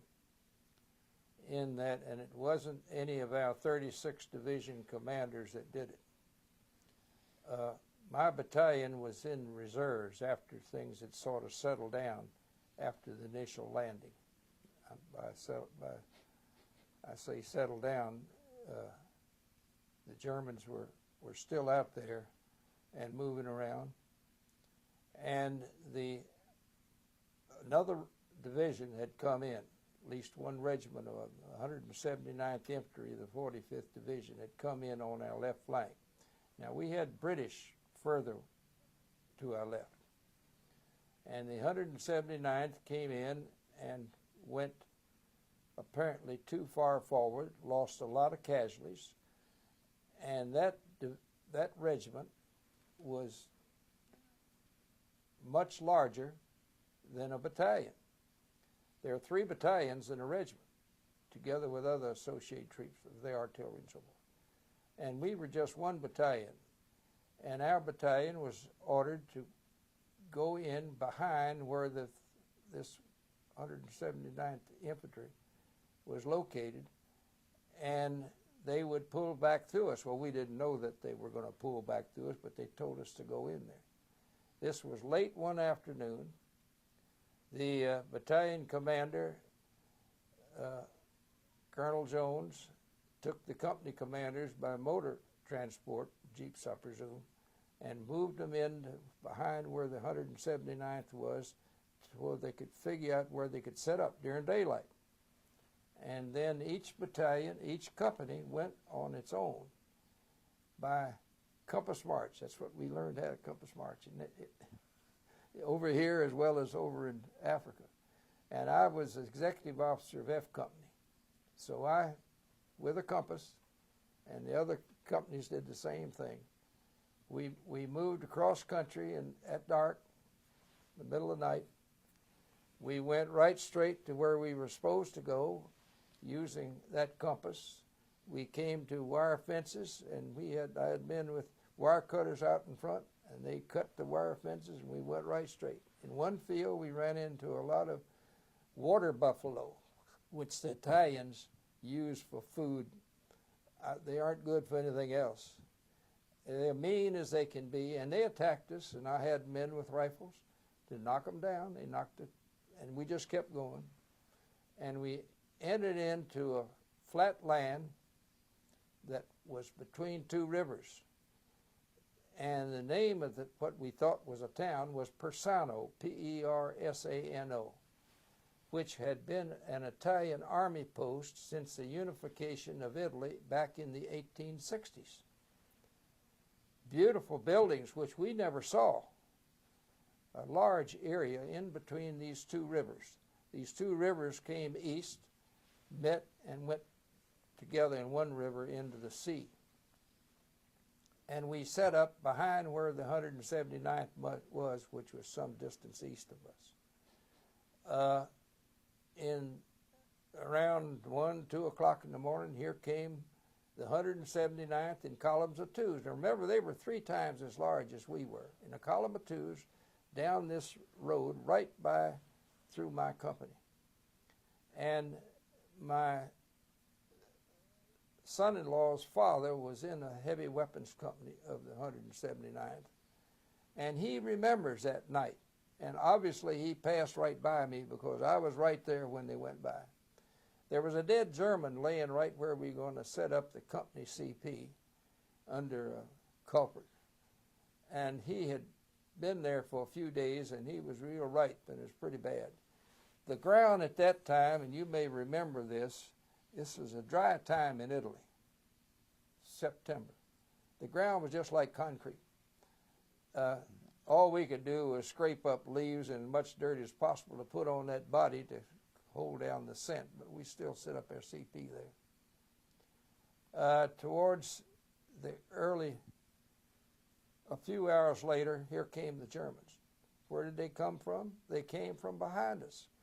There was nobody on our right, nobody on our left, and the Germans went on the river that was on our left, was on the other side of that river, and came around and came in behind us. And that took some real doing by those Germans. But they were sharp troops, and they tore us up right from the get-go. My company had about 26, 27 killed, a lot wounded, and of course a whole lot captured, and some got away. But I was one of those captured. When they came through there and took us by surprise from coming from the rear, which is just ridiculous when you stop and think about it. But the first 3 that went by me, I knocked them down with my carbine. And then all the Germans were right there. Well, the man on my right was dead. And right across the street was Espenshade, and he was dead. I didn't realize that until I had knocked those 3 Germans down and then realized they were dead. And they Germans were just all over the place. I put my carbine down and stood up and was captured at that point. Well, here came a German sergeant. People don't realize, and we didn't realize, there were very few officers in a German rifle company. There was often just one officer, and he was a kingpin. His non-coms ran those companies. But here was a great big non-com, big German. He had an American 45 in his right hand, and he was hopping mad. There were those 3 Germans laying there. And I was excited too. I had some fragments in my buttocks, and I got to yelling back at him, which was foolish, but one of the lieutenants was there, and he stepped in between us. And I didn't know for years later. I said, "How did you stop that German from killing me?" "Oh," he said, "I was pointing out in the field, machine gunning. And so that fellow's dead now. But anyway, that's what happened. And they took the men and put them in they had a huge stone barns, horse barns. This was a lot of horses around. I heard later that some of the men saw horses galloping around there with their guts all shot out.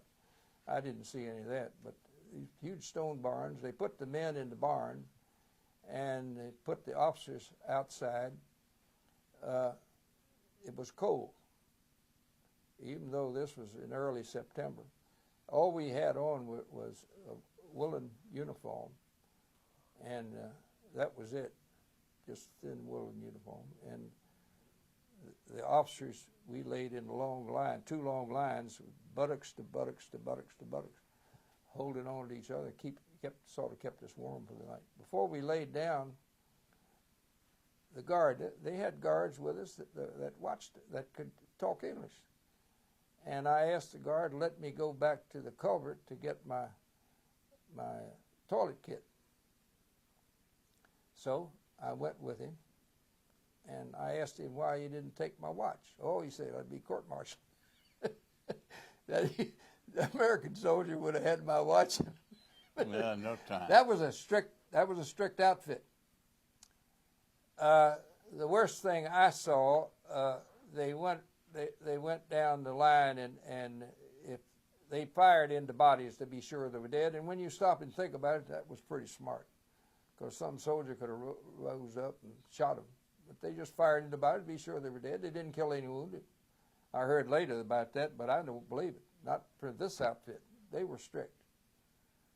Anyway, that's the way I got captured. And it wasn't a very nice experience. The Germans did not have enough food to feed us and them too. And we started out early the next morning. They put the officers at the end of the column.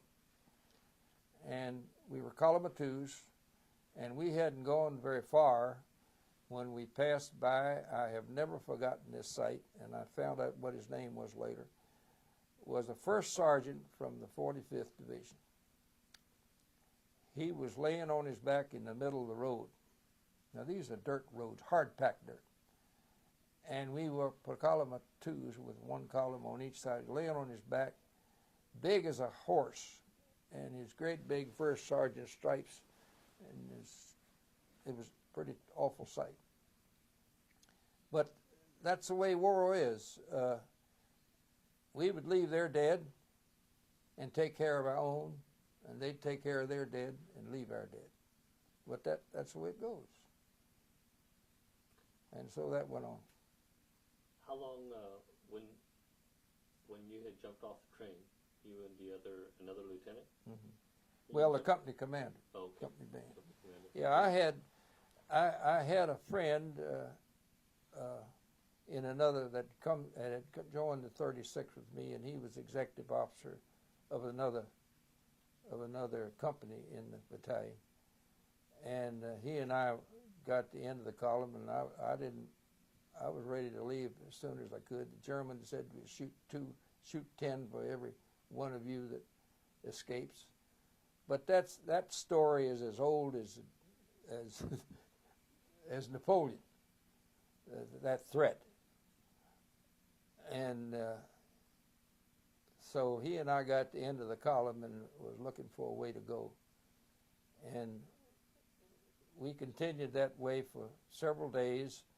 Finally, they put us in trucks and trucked us up some distance north of Naples, across the Volturno River at a huge old Roman town, and put us in a prison that had been an Italian prison, very rustic. It had pretty good fences and walls around it, and had just open latrines way at the back, and did have these hutments for us to lay in. And we got there where there were a whole lot of British and all sorts of people that were there. They even had some French prisoners there, which were from Africa, I presume, because they would get on their knees and pray, and I guess they were Muslims. Amazing what you find in all these armies now, in those days as well as now. And they were all in a section by themselves, but separated from us by wire, and we could look over there and watch them when they got down on their knees and prayed. Curious. The Germans didn't have much food. Our Air Force had taken care of that. And they would give us a big can of meat and enough for 15, 20 officers, and we would designate one officer to split it between us. We'd watch him like a hawk. It didn't go very far. But that's the way it was. But that was a very, very tough. I came back by much years later and saw that same place was still there, that prison. The troops, the guards there, that were What's guarding that? prisoners. Oh yes, they had plenty of guards on the outside. Now, were the same troops that captured you escorting you? I presume not that. I doubt if they were. I suppose that those that escorted us were sent down from higher help. I was wondering whether They used to remember the name of that Panzer division was the one that got us. But I think they were real soldiers, good soldiers. I was wondering whether or not the group that was actually transporting you and guarding you, whether there was any collaboration as far as they're trying to meet any needs of you captured soldiers. Well, the second night, we'd had nothing to eat really. The second night, they put us in a huge place where there was a huge courtyard, and they put the men in the huge courtyard. It was not a courtyard exactly. It was a farm of some sort with a huge wall around. The men were put out there, and they put the officers in the house, two-story house. And then they got volunteers from our men, 2 men, to go with them to get food. So they went out and found some beeves and some goats and brought them back and butchered them right there behind the house. We could see it with our 2 men had helped to get them. And we got the goats, I think, the way it tasted. And they boiled them out there in huge pots and then divided, and then it was divided between everybody. But that's pretty hard on an empty stomach eating that greasy stuff. Julian, we were speaking about the time that you had been captured and you managed to escape. And what happened after your escape? Well, Captain Bain and I immediately took to the high hills because the Germans weren't up there. They were mostly down in the valleys and on the roads, and not just off the roads. And while we were up there, we met a number of Italian soldiers. As you know, Italy had quit the war just the night before we landed, and they just let their troops loose wherever they were. Now, the Italians up there that I met were all northern Italians, and they were trying to get back home to northern Italy. And we had no problem with it. We weren't armed. They were just hungry and trying to get home as best they could. Captain Bain and I, as I said, stayed up in the high hills and tried to work our way back where we could get behind the line wherever the fighting was going on. It wasn't long before the Germans had gotten behind the Salerno River, which runs east and west below a high mountain mass about 25 miles or so from Naples, flat land from then to Naples. And that's when the high mass started, and the Germans backed up behind the Salerno River, and the Americans came up. Well, we couldn't get through there because the Germans were all down. So we got up in this high valley, very high, and while we were wandering around up there, we met an Italian who had lived in the States early in the 20s, made a few dollars, and went back and bought a little plot of land up on the side of a mountain, married, and started having children right away. By the time we got there, there were at least 5 children, and he kept having them after we left. But at any rate, I've got a picture of him with all of his family. Very interesting photograph. He could speak just a wee bit of English, and he would often mistake what we said, and we had a few funny circumstances regarding that. But he had this plot of land that he had purchased up above his village, which the village was named Formicula. Formicula was at the end of a trail that was only a jeep wide down to the land down below where there was a large town. And beyond him was this trail that went up over the mountain. and his tract of land was right alongside that trail. There were two huge boulders near the trail, and those Italians grew everything they can on just the smallest piece of land you can imagine, because land was so precious to them. And he had straw stacked on top of these two boulders so that there was an opening between them, and that's where Bain and I resided. It was a little damp when it rained, but we made out. We had taken our underwear off before we left the Germans to be used for bandages for some of our wounded soldiers that were with the Germans. So all we had were those the Army woolen uniforms and our combat boots. And that's all we had, and we would snuggle up against each other and go to sleep at night under that canopy. But we survived. He had fruit up above. We ate too much fruit, and you know the result of that. But he would bring us food once a day. Not a whole lot, but all they could manage, and we made out doing that. And besides going out and finding nuts and whatnot we could eat. So we made it all right.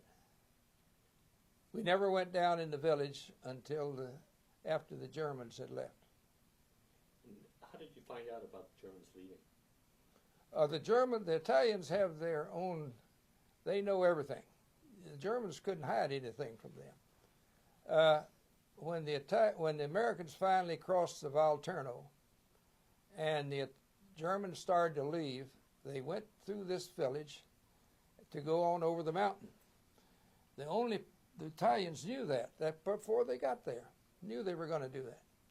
So this Italian took us over to a friend of his, which lived over the other side of, I'm trying to explain to you, it's difficult.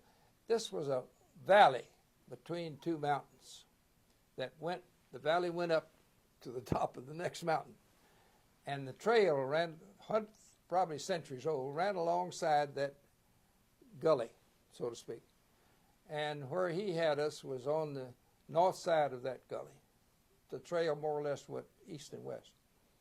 So he took us over to a friend of his who had a very fine house, I thought, compared to what we were doing.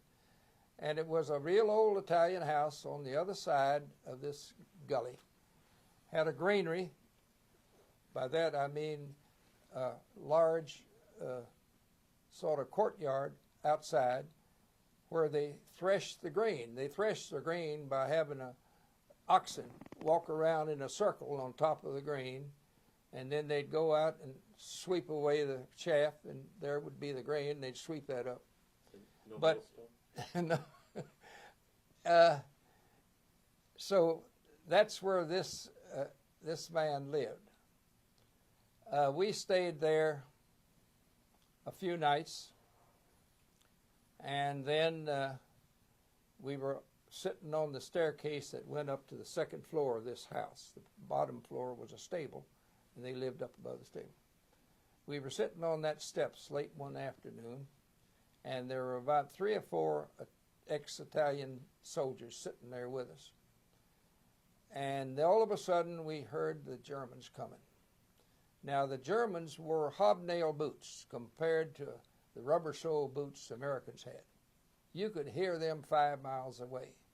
And their metal was jangling on their belts and everything, and they were coming up the trail from the village to this very house. Well, it turned out that they had gotten wrong information, this particular group of Germans, and this was a dead end where this house was. So as soon as we heard them coming, we took off, we and the Italians, and ran up the hill. And the Germans came up there, found out they couldn't go any further, and jammed around inside this courtyard, and then finally turned around and went back where they came from, and got on the right trail, I guess, and went out. But that's the last we saw of Germans. The next day, we knew the Americans would be coming. And it wasn't long until we heard cannon fire. American cannon fire. We could tell the difference. And they were hitting that village that I was talking about. The shells were just flying all over the place. And Bain and I, quickly as we could, went down. The Germans were gone. So they were firing at nothing, killing people. Roofs were caving in.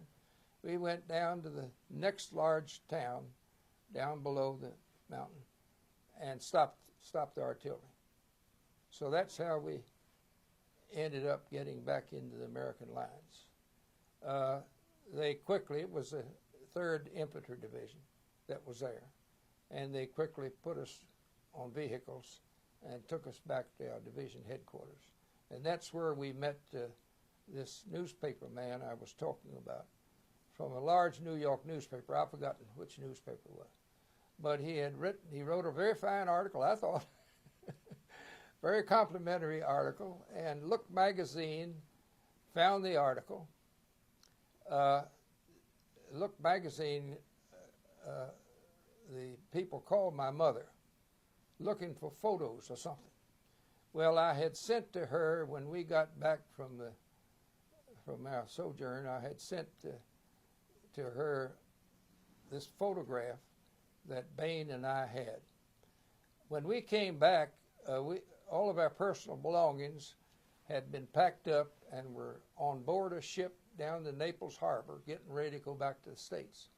So the supply sergeant took the 2 of us, very capable man, took the 2 of us, he knew right how to get it, and we made our way down towards the ship. On the way, we stopped in a street down near where the ship was berthed, and there was a cameraman, an Italian cameraman. I'd never seen cameras like this before, and this is 1943. He took a photograph of us, just as clear, black and white, of course, as clear as it could be, of the 3 of us standing there. I'm standing in the middle, the supply sergeant on my left, and Captain Bain on my right. And I'd sent it to my mother. So she had that photograph, and she sent it to the Look magazine, which eventually sent it back. They had cut out that sergeant's picture. He never got over it. He's gone now, but he never got over it, having his picture cut off. So it just showed Captain Bain and I in the Look article. It was funny. He was a great guy. But that's the end of that tale as far as I can tell you. When were you captured, and when did you get back to your own lines? Well, we were captured. We landed on September 13th, right? 9th. The 9th. On the 9th we landed, and it was on September the 13th that the Germans overcame us. Did I tell you about that situation, or did I? About the general who wasn't one of our 36 generals and got us into the position we were in, totally outnumbered, nobody on the right, nobody on the left. But anyway, that was a result of that. So you were captured on the 13th, and when did you make it back to your own lines? We didn't get back for 5 or 6 weeks. The Americans were caught up there and didn't move very fast, and the division was pretty torn up, parts of it, particularly my battalion, just torn all to pieces. They got in a lot of new men, and they started training right away. The division was actually on the outskirts of Naples. Yeah. What was the name of that town? You got Oh, I've forgotten. It was near the coast, just north of Naples. And Caserta? Was it Caserta? No, it wasn't Caserta. So you got back about mid-October? That's right. Okay. And he went right back to the company. I went back to the company. The company already had a lieutenant from regimental headquarters. Buster was his name, B-U-S-T-E-R. Command, first lieutenant, and I was a first lieutenant, of course. But he'd been placed in command of the company, and Captain Bain was taken into battalion headquarters. Later... Actually, what I want to do is bring okay. his experience up to date to get you both back together again. All right. while Julian was on vacation, what were you doing? Well, we had it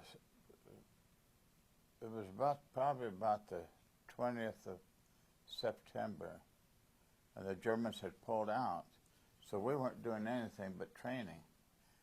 Because you're either fighting or training. There's no change at all. So we were training, getting ready for the next project, which was probably another couple of months before we saw action again. And at that time, we moved up to Mount Rotondo and San Pietro in that area, and Cassino. When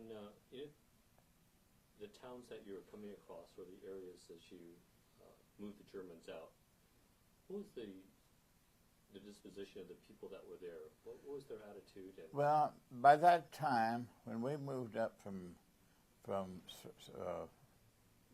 Salerno in that area, I always called it Salerno, but it really wasn't. The people seemed to have got used to the Americans there, so it was no big deal when we went through towns or anything. They didn't hardly pay any attention to us except get out of the way. When those army convoys moved, they moved fast and stopped for anything. And so people seemed to be friendly at first until they started trying to get that Yankee dollar, and then they, but overall, we didn't have any problems with the Italian civilians that I know of. you said that they seemed nice at first until they started going after money for currency and Oh, yeah. trade. How did the attitudes change, and what occurred? It just became a big business. It's money, money, money. And at that time, also, the Italians had no food, especially the ones out in the country. And a can of sea rations went a long ways. Kids are the ones that we felt so sorry for, and we made sure that we did without to feed them. In fact, when we were bivouacked anywhere, set up our cook tents and everything, and there'd be a line of people with cans, like coffee cans with a wire on it and a hole in it. And when the GIs finished eating and went to the garbage pit to get rid of what was left in their mess kit, it went into one of those Italians' cans, all mixed together, whether it was oatmeal or eggs or whatever. Everything went in that one place, and they took that home and ate it. It's hard to believe, but those people were hungry. And it got so they'd do almost anything for food.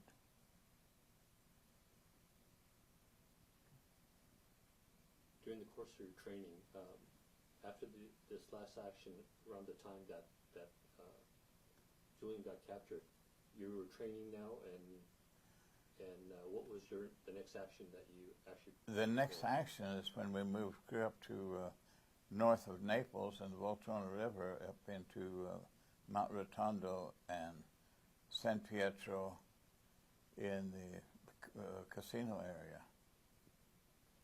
Mount Bongo. Can you describe the action that took place there? Well, we first moved, because we'd always move up at night. And by that time, we'd seen enough war where it wasn't a thrill anymore. We were scared to death. I don't mind admitting that, but we did our job anyway. And that's what a good soldier does. They know the fears there. They know what can happen to you at any minute.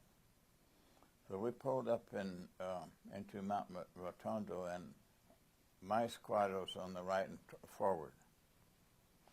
I set up my machine gun there, and we were there, I don't know how many weeks we were there at the same place before we made an attack. The 143rd, your outfit, were up on that hill. It wasn't a hill, it was a mountain, real high and steep. They'd gone up there, and that's, and the Special Forces were up there, and the Rangers, and part of the 82nd Airborne. And when we began our attack, it was right out in the open. I remember that the artillery barrage came down at 12 o'clock noon, our barrage, just everything. And as soon as that lifted, we started our attack. Because the Germans were waiting for us. They were all dug in. In fact, some were dug in solid rock, it seemed to me like. And just with a little slit, you couldn't see them. And I had to go across this field, and I made it. But they were shooting at me. I could see the bullets hitting between my legs, and I fell down like I'd been hit, like I was dead. But as soon as I hit the ground, I bounced back up and took off and made it. So it was a while where my number one machine gunner came over. Somebody got killed just in front of him, and his body was laying there. But he brought his machine gun over, and he got hit. Number two man, it was him to come next. He got hit. Everybody in my squad got hit at that one place. Fortunately, none of them got killed. They all got wounded. And from then, I attached myself to G Company Rifle Company, and we went forward, and I made it up into San Pietro. And I was credited with a couple of machine guns and a few snipers on that. Now, this occasion where all the men in your squad were wounded, is this the group that were all friends of yours from high school? Every one of them went to high school with me. And we lived in the same neighborhood in El Paso. So we knew each other. We knew what each could do and how we could depend on each other. And it worked good. I never got any of them back. They all went to the hospital. By the time some of them were coming back, I'd been wounded and sent to the hospital. So I never saw any of them until after the war in one of our reunions. What date was that this occurred? It had to, well, let's see. It was in November, right a part of November, when we moved up to Mount Rotondo. And it was in December, right a part of December, when we made our attack. Because when I was wounded and sent to the hospital, it was Christmas Day when I was put on the operating table. And I had told this nurse they were going to have a Christmas dinner, and I hadn't had a hot meal in probably 6 weeks. And I said, I want some of that turkey when I wake up. She said, well, you'll be too sick to eat it anyway. They gave you ether in those days. So after they operated on me, and I woke up back in my cot, and there by my cot was a turkey leg and the turkey dinner. And I ate it. The ether didn't bother me at all. I was so hungry, and I just gobbled up all that stuff, and I had a wonderful Christmas. And the Catholic nuns in that area, they'd come to the hospital, and they wore their habit, and with candy, things like that to pass out to the patients. And I thought that was so great because they didn't have hardly anything themselves. But more than likely, our USO or our special troops must have furnished the candy or whatever it was. But at least they were handing it to us. And then I remember one time that General Clark came through. I had been wounded in the back that time. And I was laying there, and I had my leg folded up under me. It looked like I had my leg off. So he came by and just kind of stood. He was real tall and shook his head. He looked so sad that I had lost my leg, and I really played up on that too. I caught on to what he was thinking about. So this is one of the old GI stories. Now, the occasion that you were at the hospital, General Clark came, when was that? It's so hard to remember exact dates, but that was around Christmas time of 1943. And when I was in the hospital, I also had malaria. And that's the sickest anybody can ever be, I think, in malaria. I used to have it every 3 months. First caught it over in the swamps in Italy. But my older brother was in my same company. And I wasn't there at the time, but when they made the attack across the Rapido River, he made it across, and he was wounded in the ankle by they call it a French dum-dum bullet. It goes in and then explodes. And he laid there several days, but in the meantime, a driver from my company had come to the hospital to see me, and he told me that my brother was missing in action.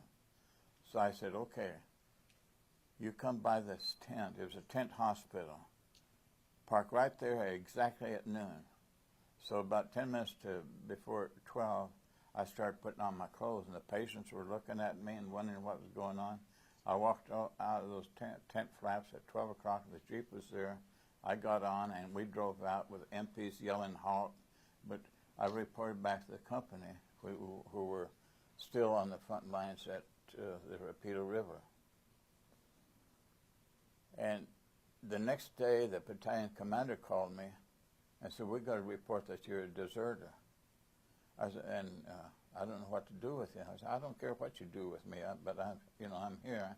He said, "Oh, forget it." So, who goes over the hill and comes back to the front lines? You have to be crazy to do that.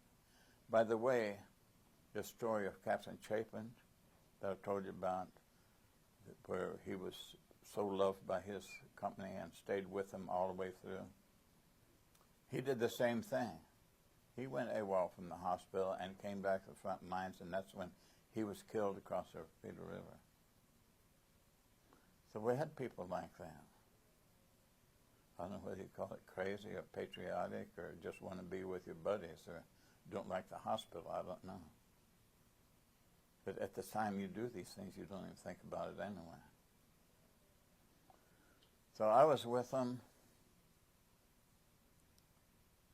through all that time, and a few weeks later we made an attack at Mount Cassino. That was the hill above Monte Cassino. In fact, we could see the casino, Monte Cassino, from where we were at. And that was some kind of experience. We went up there at night, and the path going up had been used for years and years by sheep herders. But there's a steep drop on the left side and then mountainside on the other. And you had to be really careful, especially at night, because you couldn't see anything. And going up, we were single file, and I heard this little bit of noise. And I looked down, there was a little dog back in a hollow, and he was shivering and shaking. I felt so sorry for him. There was dead soldiers all over the place. I felt sorry for that little dog. And I couldn't stop to help him. So, and we went on up the hill from there. The dead soldiers you saw, whose soldiers were they? Well, these were American soldiers that had tried before to get up there, where there was mules all over the place, where they'd been used pack mules. Could you tell us, what was the significance of Monte Cassino strategically? What road did it overlook? And well, try to describe the fortifications that you're aware of. Well, okay, when facing Monte Cassino is the Rapido River on the left and the town of, I forget the name of the town. There's a little village there. And then the town, Cassino itself sits down below, And then up on the hill, it's kind of a pointed hill, was the Gurkhas were up there from India, the fighting men from Gurkhas. And then Monte Cassino itself, it was sitting up on top of this hill, and there's a winding road all the way up and going up there. It's hard to explain because it was so steep. They had that winding road, you know, and to get up there, and then on the right was Mount Cairo, great tall mountain, way above the snow line, or timberline rather. And then where I was hit was Mount Casalone, was kind of a long hill there, but we could see Monte Cassino from there, and actually we saw the New Zealand troops trying to take Cassino going up the hill. And so the 8th Army was in there too. British. Gurkhas, the Indians, they wore those turbans. And by the way, who was it, the French Gooms from Africa, they had their wives, sheep, and horses with them. They kept them behind the lines, but they were there, and they were fighting people. The Gurkhas are the ones that carried those long, curved knives. And if you asked one of them to see it, he had to cut you, had to draw blood. That was their religion. And they used those knives. We were glad they were around, too. Julian, were you at Monte Cassino? Yes. Could you describe for us the valley surrounding there? At one time it was wooded. What did the Germans do in the way of preparing the area as fighting ground defenses? Well, Monte Cassino itself was never occupied by the Germans. We had the idea that it was occupied, but the Germans weren't at Monte Cassino. They were on the mountain below it. And they only occupied Monte Cassino after we bombed it, and I was there and saw the bombing. Tremendous flying fortresses coming over, just unloading on top of Monte Cassino till it was a pile of rock. And then the Germans occupied it, made an excellent fortification. What did you notice about the preparation, or what did they have in the way of fortifications or weaponry that they brought? What, the Germans? Yeah. Well, the Germans, first off, they had excellent artillery. And that was behind Monte Cassino and on the side of it primarily, and they were firing from that position. They were also on the mountain to the east of Monte Cassino. But they made a bad mistake in that they were on the reverse side of the mountain and didn't come over the top and get on the side to where we were. Of course, they did that because our artillery would have exacted a terrible toll. But the same way, we were on the mountain behind Monte Cassino. We went up there, and the Germans couldn't come over to get us, and we couldn't go over to get them. And so what was happening is the artillery was just lambing back and forth over top of that mountain mass. Now, although your guys would come into contact with the 142nd later, the 100th was actually at Monte Cassino also. Yeah. Did you encounter them there? No, I never encountered them. I never saw them. I knew they were there. And they first came in at Salerno. And we figured, well, we got some good help now, because we'd heard about them. And they were great. In fact, I told you about a friendship I made with one of them, didn't I? Yes. Yeah. What was his name? His name was Hideaki Shimabukuro. I remember that all these years. I've never forgotten. I even remember his address. Route 1, Lapa Hoi, Hawaii. Who remembers those kind of things? How's it that you had the occasion to meet him? Well, when I went to the hospital the second time, I was wounded again. And in the ward, we were at the hospital at Cassino. And he was in the next bed to me. And of course, we got talking back and forth. And after 4 months, we became really good friends. We played, he taught me how to play different kind of games, you know, and cards and all that. And we became, I mean, actually really, really good buddies. Buddies that last forever. So it came time for me to, somebody decided I should return to the States. And that was really funny. My orders came from Casablanca, and we had nothing to do with Casablanca. Where they came from, I don't know, but I wouldn't argue about it. So they sent me the replacement depot. And in the meantime, when I left the hospital, my buddy handed me $100 to when I got back to the States to send to his family back in Hawaii. And I wrote his address and everything on a piece of paper. But that's why I still remember that. I made up my mind if I ever lost that address, I'd still know it and send it to his family. And that's why I still remember. I memorized that and said it over and over a dozen times, and it's still up there. But they sent me to a replacement depot in that football stadium near Naples. That's where it was. By the way, the people back at the rear echelon thought that football stadium was safe for the planes couldn't come in and strafe. A fighter pilot from the Air Force, he was there, and he went back to wherever his planes were. He flew a P-38, and he got it and came over and came down there and showed them that they could be strafed. So from then on, we didn't have lights on at night. But that's just one of the stories, you know. But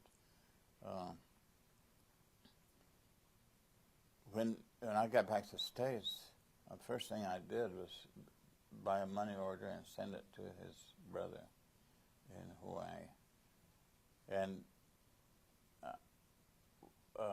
for years I thought about him and wondered about him, and pretty soon I lost contact. I still remembered that address. And I stayed in the service, went to Korea. When I got back, I decided to try to locate him. So what I did, I wrote to the 442nd headquarters that they had in Honolulu at the time, and asked them if they knew Hideaki Shimabukuro, because they call him Shima. And somebody from 442nd called the Big Island, where he lived, and talked to somebody, and whoever that was located my buddy. And that's how we got back together again, at least corresponding.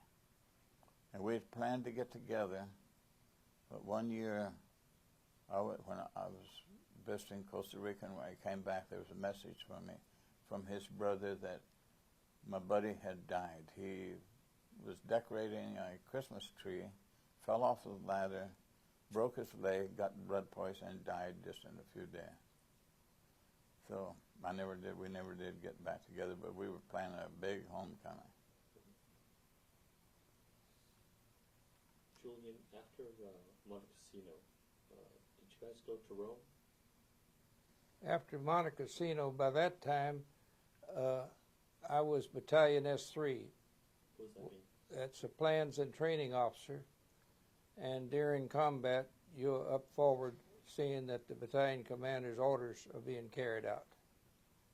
I had, after the San Pietro, I had been made company commander of Company H Heavy Weapons Company of the 143rd.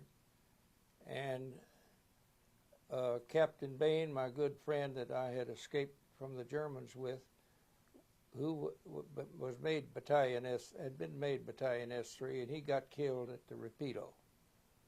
And the only reason I wasn't across the Rapido was I was at the rear battalion headquarters, where the Battalion S, where the company commander of the heavy weapons company would be, because that's where the heavy mortars were, and the machine gun platoons had gone across the river with using light machine guns. So Captain Bain was killed. I was then made Battalion S3, and that when we went up on the mountain beside Monte Cassino that my friend was talking about earlier. And we had a hard time up there because you couldn't dig a foxhole. It was all rock. So what the men had to do was just pile rocks and pile a roll of rocks around them. And that was primarily to keep the shells from bursting and hitting you sideways. But if your shell dropped on you, that was the end of you. And the Germans tried to come over the top of the mountain. I told you before that they were on the reverse slope of that mountain, and we were on the near slope. And when they came over the top of that mountain, they had it, because we could just knock them off. I heard something in the Cassino area that there was a lot of forest in the valley area, but that the Germans had clear-cut a wide section around Cassino and also flooded the valley. Well, we're talking about the Rapido River, which was down below Monte Cassino, and they had cleared both sides of the banks of the Rapido River, which made such a foolish thing to try to cross it. And it wasn't our division that wanted to cross it, it was General Clark. And they had a clear sweep of fire. We knew from our information that they had been building their fortifications along the far side of the Rapido River for months. And they had Italian laborers over there doing it. And it was impregnable. And our General Clark the General Walker, commanding our division, knew it. But he couldn't stop General Clark. What was the consensus on General Clark among your men? Well, they don't like him. Because of the Rapido River and other things that went on, but it's just one of those things. He was a glory boy. You know, he came back to this country, stayed in the Army, and then he became superintendent of the Citadel down in South Carolina, and that's where he ended up. How about General Dahlquist? What was the men's take on him? General Dahlquist was all right. He wasn't like General Walker, but he was all right. Talk to us a little bit about General Walker. Why was he so beloved by his men? Because he was down to earth. He was not a West Pointer. He had been in the Army since before World War I, and during the World War I, he had commanded a battalion of the 3rd Division on the Rhine, on the Marne, and the Germans tried to cross over the Marne. His battalion just slaughtered them, and he knew that was going to happen to us at the Rapido River. All the intelligence reports knew what was on the Rapido River.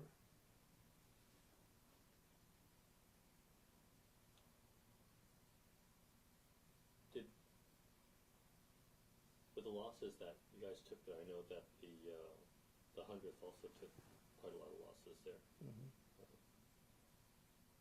What happened to morale? Well, of course, it stayed the same. There wasn't any drop in morale. We got replacements, and they were worked in slowly. It takes a while for new men to become accustomed to their surroundings and to trust others. But later, they get onto it. It just takes time. How about the other way around? You just said it takes time for new men to get familiar and trust their surroundings. How about the guys that have been there for the new guys coming in because they've lost friends? Well, they accept the new men. They don't have any objection to them. if some of them prove to be an oddball, they're soon gone. And they work in, but it takes time. I think we became protective of them at first, but all it takes is about an hour, and you had your experience, you're a combat veteran. That's in my opinion. It don't take long.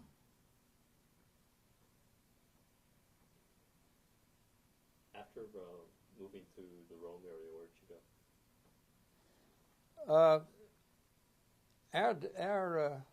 The 36th should be credited with breaking out from Anzio. And my regiment was the primary one. There was only one newspaper writer that ever gave our division or my regiment credit for it. And the man you saw down there today, he was in the engineers with the division, and he discovered a way to get around and out of the pocket that we had been cast in at Anzio. And we brought up there and we broke out that pocket. That was an unforgettable time. There was a town called Velletri that's set up on the side of the mountains across the river that ran in front of it. And the Germans backed up after they left parts of Anzio along that mountain line, including Velletri. And our engineer officer discovered a way around the east side of Velletri, up through the mountains and behind Velletri. And we set up a row of 50 caliber machine guns. All the heavy trucks had 50 calibers mounted above the cab where they could swing around. Primarily it was to shoot airplanes, but the Germans didn't have any. So we had all these 50 calibers. Most of the time they stayed strapped on the side of these 2.5-ton trucks. And we set up those trucks, those 50 calibers, on the near side of the river, pointing at Velletri, and let go with those 50 caliber armor-piercing bullets into Velletri. Well, I talked to some of the inhabitants afterwards, and they said that was the most horrifying sound they ever heard in their life, with those 50 caliber armor-piercing bullets flying around between those buildings, ricocheting here and there, and doing all sorts of damage. And while those men were doing that, the whole regiment went around the right side of Velletri, across the river, and up behind Velletri before the Germans knew it.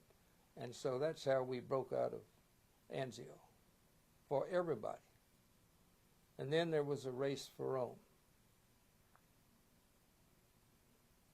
Now the Germans were fighting the rear guard action at that point, and eventually they left Rome and were gone.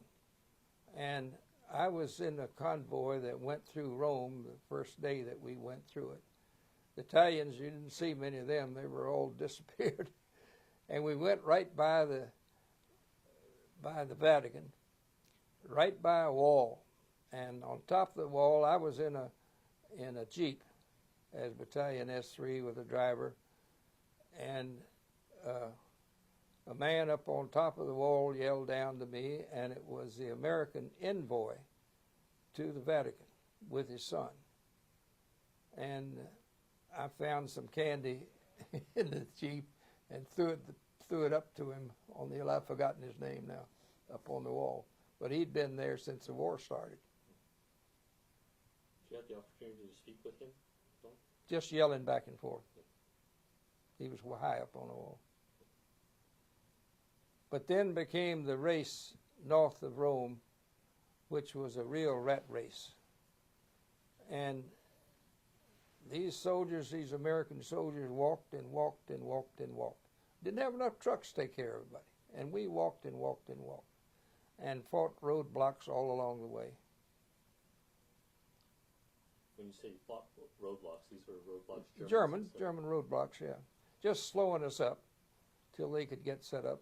By that time, the Germans, the heavy, good German soldiers weren't there. They had brought in a lot of what I call Middle Eastern soldiers. Some of them even wore red fezzes, which indicate they were Muslims or something of that type. And they were fighting opposite us. Not very hard, but that shows you how hard up the German army was to get people just to get on the ground.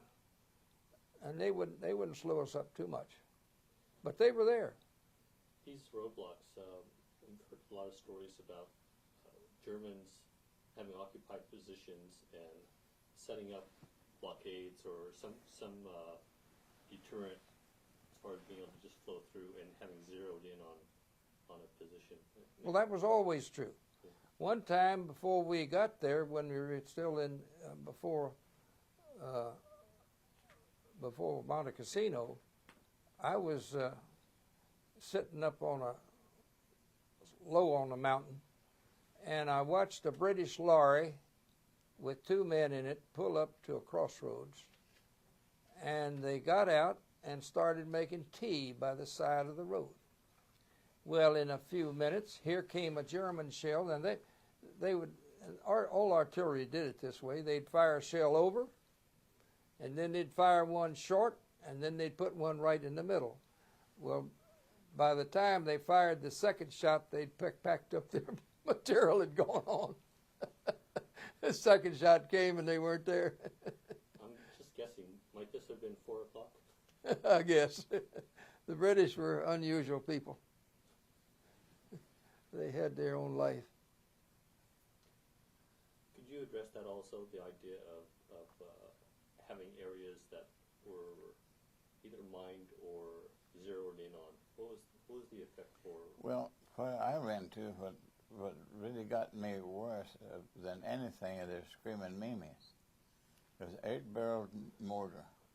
And when those shells came back, it was the most terrible sound you ever saw. And it just got louder and louder and louder until it hit. And every one sounded like it was going to hit you right on top of the head. There was 8 barrels, and you knew there was 8 of them coming, and they loaded them real fast. And they were, I think they were electric controlled, their firing mechanism. But and their 88s, boom, whack, pack. That's what it sounded like. It was so fast. What was the 88, and what was it? It was actually an aircraft gun, but they used it in battle as artillery too, close-in artillery. And armor-piercing, they go right through a tank. And when they used it as close-in artillery, they weren't going for an arc, were they? They weren't shooting a high trajectory. Not the 88s. It was flat. Yeah. They fired it like a rifle.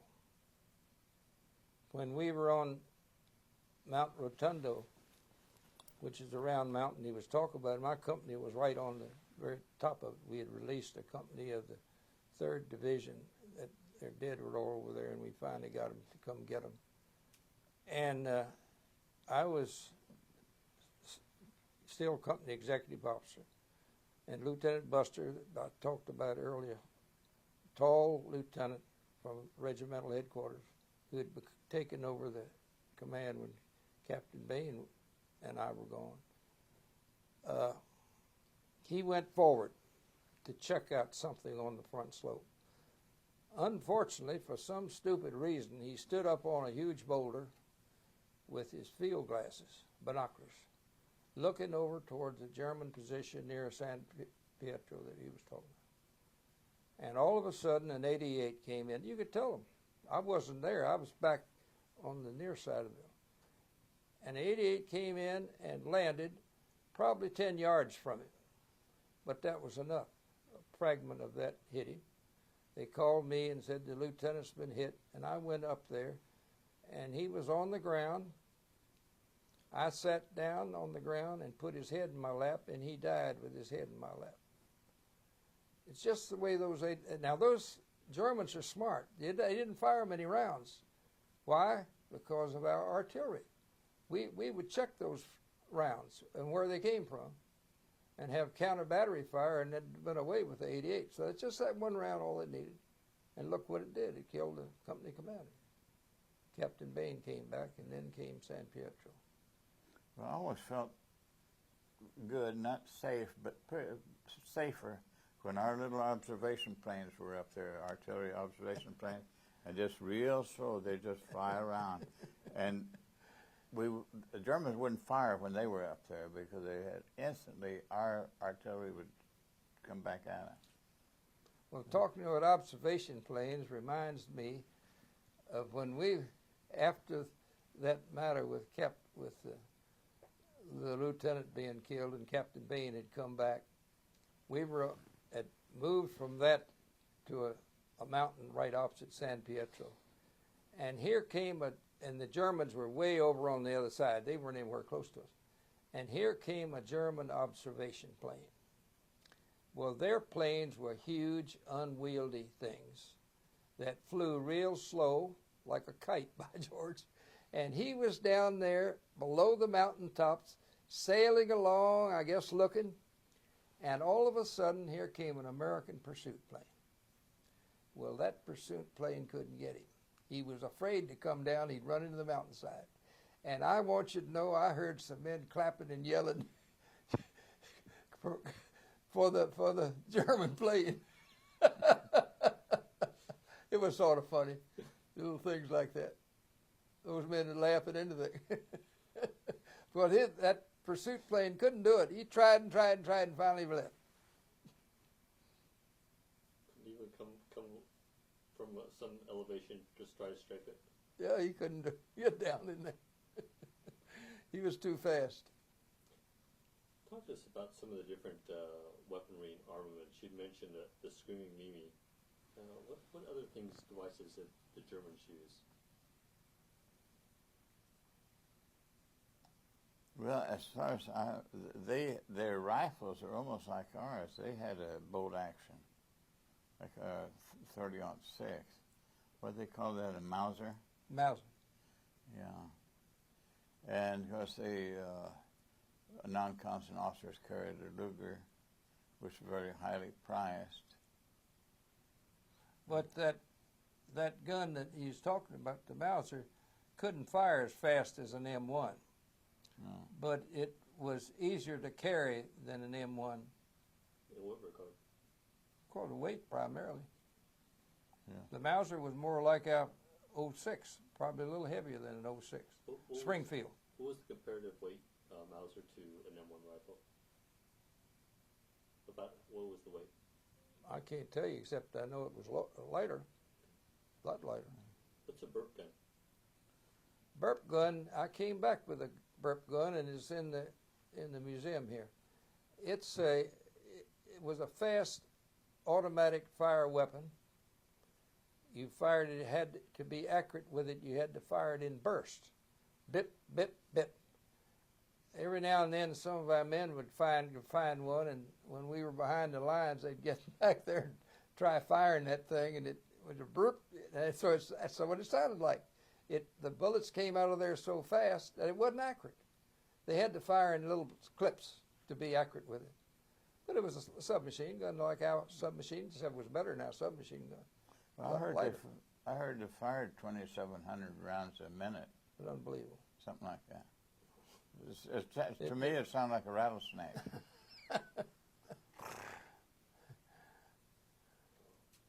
I had what I would consider to be a brand new one, and when I came back to pick it up, coming back home, somebody had swapped with me and put in an old one. That's the one that's in the 36th Division Museum, the only one they got.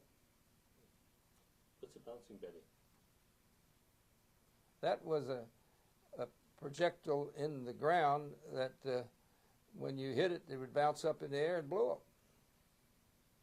What was the purpose of that? It was anti-personnel, and anti-personnel mine. I actually didn't see many of them. I just know they were there.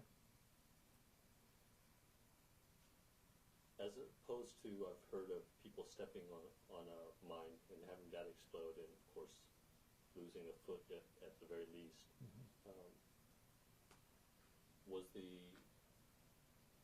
the bouncing Betty considered more lethal or more injurious Then what? than a mine that you might just step on? I think both of them, I can't tell which is more worse than the other one. Well, the bouncing Betty is, what I understand, is that it come up about 5 or 6 feet and then shot ball bearings scattered all over the place. So I imagine that caused more casualties, depending how many people were in the area. The worst thing the Germans had were these wooden mines that they would put in the ground or just under the surface, and they had no metal to them, and you stepped on them, they blew up. They had them along the Rapido River. I never saw one, and our mine detectors couldn't determine anything about that. I've heard about it, but I never saw one. There's just something else I was thinking of. What's a tree burst? What? Tree burst. I don't A know. tree burst? Oh, a tree burst. Oh, yeah. That's when a shell comes in and explodes because it hits the tree before it hits the ground. And of course, the problem with that is, in there are trees all over Italy, olive orchards and so forth. And if you're in one of those olive orchards, that shell comes in, it hits the tree up there and bursts, and everybody down below it get it. It's worse than when it hits the ground. Then it blows up. They also had them where they were timed. They come to a certain height and then explode. That's what got me in my second one. It was up there someplace and just spread shrapnel all over, and I happened to be in the wrong place at the wrong time, or wrong place at the right time, or something like that. Whoever's. I'm going to switch for a moment and kind of get on a lighter trend. To ask you both to recall something. I realize that you're in war and there's not too many moments that aren't serious, but you do come across those lighter moments, and it may be a little bit of a twisted humor thing, but you know, it happens. So if you could share something like that with us, Julie, why don't you start? Well, we had a great chaplain. He was from Philadelphia, maybe 5 or 6 years older than most of us. He'd been working in working in a Catholic boys' school. Great guy, big, tall, lean fellow, full of stories and fun, and always glad to see him. And he found out when we were in bivouac one time that we weren't anywhere near town, but those Italian girls found out where the American soldiers were. And they were out in the bushes around where we were bivouacked. He went to regimental headquarters and had 2 MPs assigned to him, and he would go out there and scout through the bushes with those MPs, finding girls and sending them packing. He was looking after his boys. But we used to kid him about that. He was great around the dinner table. He was joking, carry on. But he was serious about that. And he saw that his boys were protected from those wild girls. It was sort of funny. Well, one thing I remember there at Alta Villa, just off of the beach, it's kind of a mountain village up there.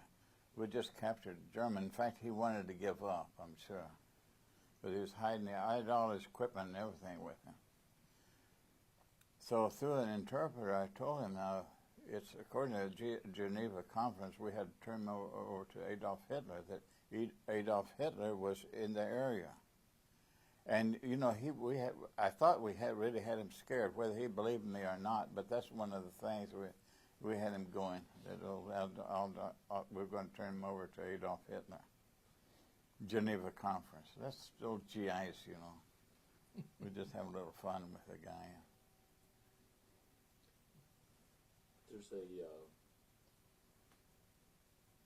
very famous cartoonist. He did a lot of work with the Stars and Stripes. He talk to us a little bit about Bill Malden and what he did for the GI morale. You start here. Oh, I'm sorry. Go ahead. Well, he was actually a 3rd Division man, and in fact, his cartoons, he kind of put the jibe to the officers, and Patton didn't like it, but it was a morale builder, and I think it was wasn't that Eisenhower told Patton to be quiet about that. He was doing more for the troops than anything. But yeah, Bill Malden. I think he just recently passed away. He lived in Albuquerque, New Mexico. Yeah, it was quite a. When his cartoons started appearing in the Stars and Stripes, and it was a morale builder. What's your recollection of Bill Malden? Well, the same as he. We didn't actually see much of him.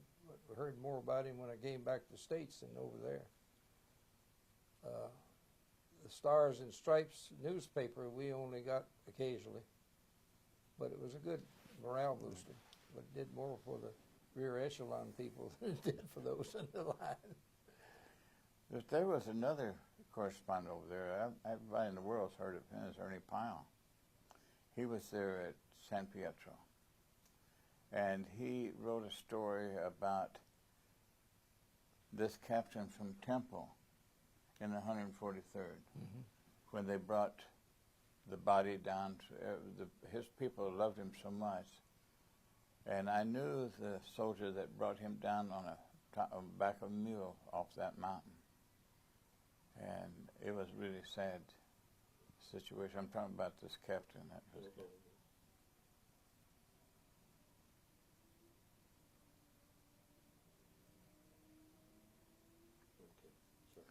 The captain's name was Captain Wascow from Temple, Texas.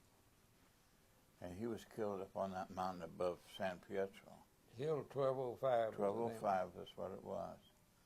And this sergeant brought him down on the back of a mule.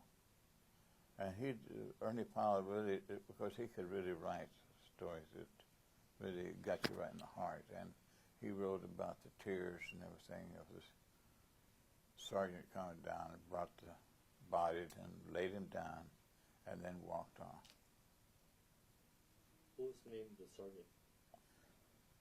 You know, I can't remember it right now. It was about a tall Texan. He was about 6'3" or 4", and I knew him well, but I just can't remember his name right now.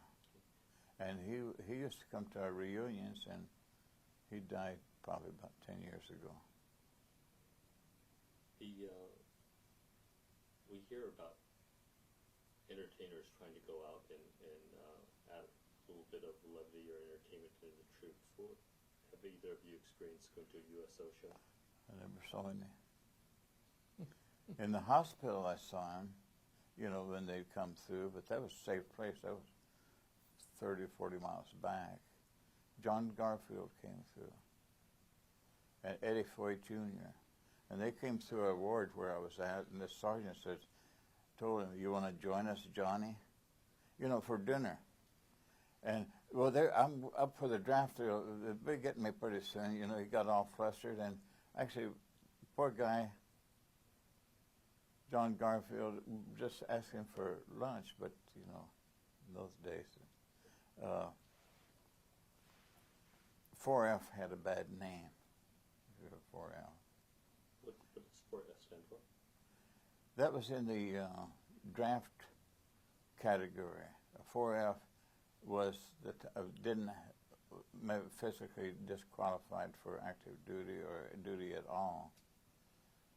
I don't know what it was. So if they were in some kind of industry that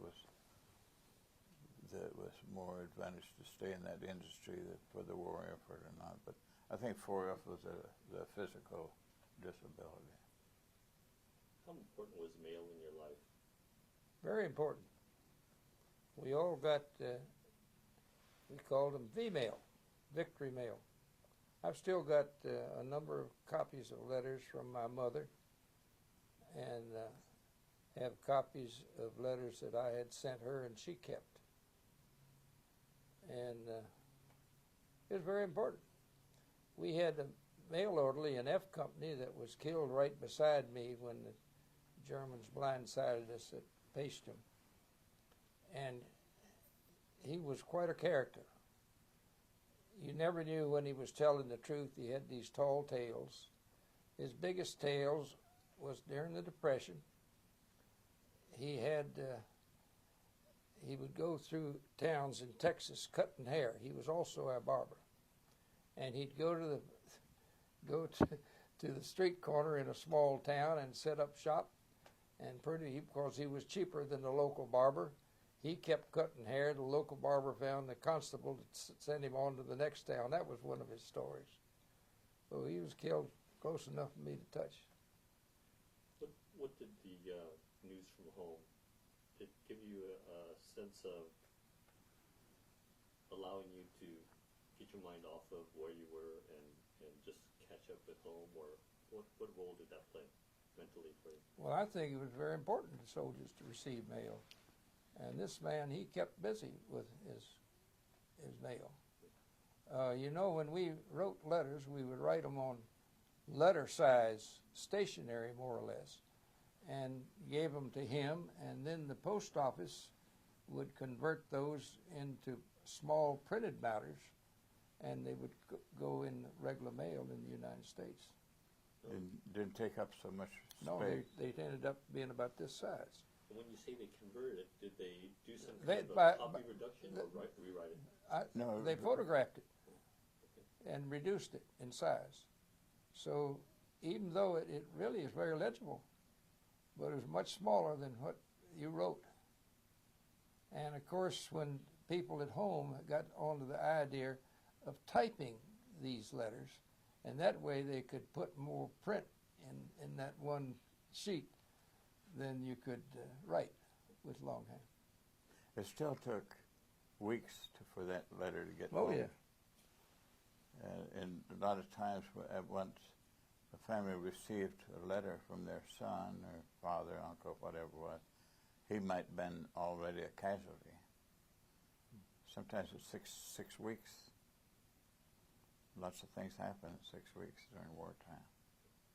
Who were you writing to there? Well, I had a girlfriend, and she wrote to me almost every day, and my mother always wrote every day to both my older brother and my younger brother, 3 letters a day, 7 days a week. And my dad wrote once in a while when he could. He was working on the railroad, but they were really important. It made you a feeling that you had part of your home with you. And you look forward to your mail. That was one of the biggest morale builder that they had during the war. How often would you write? How often I did? Well, when we were on the front lines, none. You just couldn't. No way. You didn't have the paper. If you did have paper, it'd probably get all soggy with rain, and so you didn't write. It was usually, most of the time, when you were back on the rest center or in the hospital, you had a chance to. Even if you couldn't write, the Red Cross would be there to write for you. Somebody would write I used to write letters for this GI that was in the hospital with me, and he had both arms wounded where he couldn't, and I used to write his letters home for him. Julian, who were you writing to? I was writing primarily to my mother. And secondarily? Well, I'd write to some friends that I would know, and write to my sisters. I had 2 sisters. But as he said, you didn't get a chance to write very much. And I look at some of the letters I wrote and wonder how I even wrote them when I wrote them. But and you couldn't write much anyway. No. How about... and they were censored, you know. You just couldn't write anything you wanted to. And it was up to when you were in bivouac and whatnot, it was up to the company to censor the letters before they went out. And when I was executive officer, we had to do it in North Africa as well as in Italy, and I was a censor. And when you censored the letter after you've gone through it and scratched out anything the man shouldn't have written, then you sign your letter up in the upper right-hand corner as a censor in your signature. And I got some funny notes from people that I'd written to about, they weren't funny necessarily, I'd written to about men that were killed, and they would say they saw they were familiar with me from my writing up in the upper right-hand corner of the page. I tried to write families of men that were killed when I had the time. Got some marvelous replies. Well, that must have been hard to do. Well, I thought it was to use the right words and everything. You never told them the way they died. You just told them they died peacefully. That's what I did, even if they didn't. Was that the hardest letter you had to write? Yes, it is. Did you ever, on returning home, did you ever visit any of the families? No, I'm sure I called some of them, but that was the extent of it. I never visited any that I remember. They were too far away. In those days, you didn't visit very often. Travel was expensive and difficult, and you were working or whatever.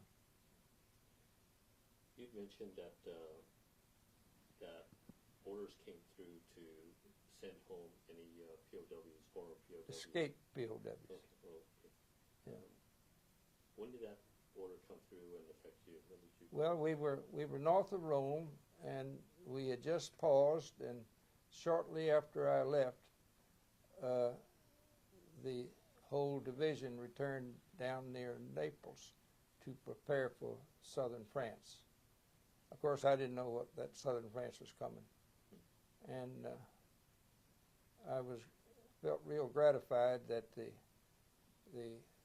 regimental commander told me. He said, "Quayles, you know you don't have to go home." He said, "I could get those orders changed." I said, "Thank you, Colonel, but I'm ready to go home. A lot of my friends are gone, and I'm ready to go home." So I did. But I felt honored to him tell me that. You didn't need any favors.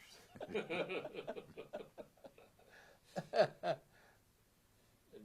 for you, when did you go home? Well, I went home from the hospital in Naples after 4 months in the hospital. I told you about taking the letter home and all that. And we landed at Camp Kilmer, New Jersey. But, I'm sorry, when was the date that you shipped home? Or It was in June of '44.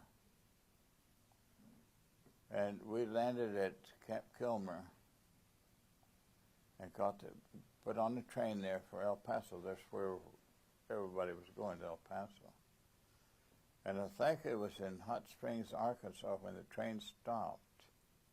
We weren't supposed to get on the phone or anything, but I did. And I called my mother in New Mexico. And she called some people in El Paso, relatives and everything. So when the train pulled in, there were a whole bunch of people waiting for us. My mother and some other friends of mine and relatives of other GIs. And so it worked out pretty well. And it was quite a homecoming. What was your homecoming like, Julie? Great. I came home, which a lot of people couldn't do later, with some firepower that I had collected. One of them was this German machine pistol I told you about. That's in the museum, 36th Division Museum. I had several pistols. One of them was a very fine Browning automatic, American like American Brownings, still had the symbol on there that the Germans had manufactured. I guess the Germans did, in Netherlands, probably the Belgian, had manufactured there, but it had the German armament stamp on it, and it was in a 34th Division holster. The holster was real old. I gave that to my middle son, who is an expert with the .45 pistol. He'd been in the military police in Germany.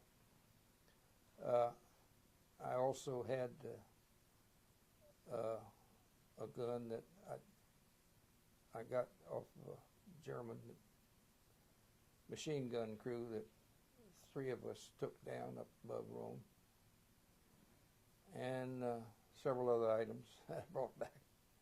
I was able to bring them back in, and that Tommy, that machine gun isn't a light thing. It doesn't look heavy, but it wasn't light. It took apart. I had a German prisoner break it down for me because I didn't know how to do that. And took it apart and put it in my bag, the big barracks bag that we all carry. And I brought all that stuff back in the barracks bag.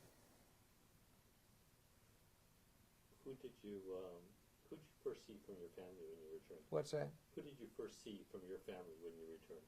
Well, I'm sure I first saw my mother. When they brought us back, I was brought back as an escaped POW, which I thought was utterly ridiculous because I'd escaped months before. And they took me into Washington, landed at Newport News, transported me to Washington by a private Army vehicle. Sent me into I shouldn't say CIA because they weren't around then, but to a place where they interrogated me. Then they sent me way out in the Virginia countryside to a place that was innocuous looking like, and I mean really hidden away, and interrogated me. Well, you know, that had happened almost a year before. It didn't make much sense. They weren't going to learn anything from me about how to escape or anything. But anyway, then I was able to. I ran into an American pilot who had the right to fly an American private airplane with the Army insignia on it, and he flew me all the way down to Jacksonville. And you know how he flew? He didn't fly. They didn't have instruments in those days. He flew down the highway. We were up above the highway a few thousand feet, and he knew right where Highway 1 was and flew right down to Jacksonville and landed there. And in Jacksonville, I got on a train and went to Miami where my mother was. It was sort of funny. Was there any celebration at your homecoming, or was it just private? Well, there wasn't any. They were all happy to see me. My mother was happy to see me. My sister was there. Had another sister in Virginia, but my sister, whose husband was also in the Army, was there. It wasn't any big celebration, no. I noticed a little evidence of a marriage. What was your wife's name? What's your wife's name? And well, we're not married anymore. Okay. And we were married for almost 50 years. And I just soon not go into that. Had 4 wonderful children. Would you name your children for us? What's that? Would you name your children for us? Sure. The oldest is right in the next room. Her name is Mary Nelson, named after my oldest sister. The next one, her brother, is named after me and my father. I'm a junior, so his name is Julian Minor Quayles III. And then I have the youngest son is Stephen Paul Quayles. Correction, I forgot about Stephen, or Bill. I'm glad she's here. Don't let Bill know I missed his name. His name is William Daniels Quayles. If you hadn't said anything, I would have thought that was just a little voice coming to you. Thank you, Mary. Any grandchildren? Yes. Have Mary Nelson in the next room has three children, and Julian has 2, and William, who I forgot, has 1. Want to chance their names? Yes. Julian has, there's not another Julian, thank goodness. That's an awful hard name to put on a child. But he has a son that is Christopher Quayles, and he has a son that is William Quayles. And Mary Nelson, I'll let her name her children. One of them is right in there, Aaron Quayles, and she has 2 brothers. And those brothers are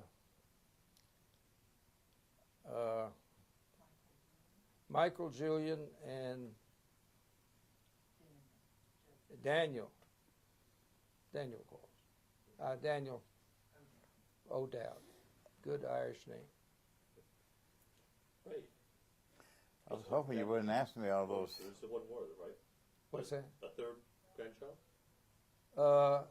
Yes. His name is Craig, Craig.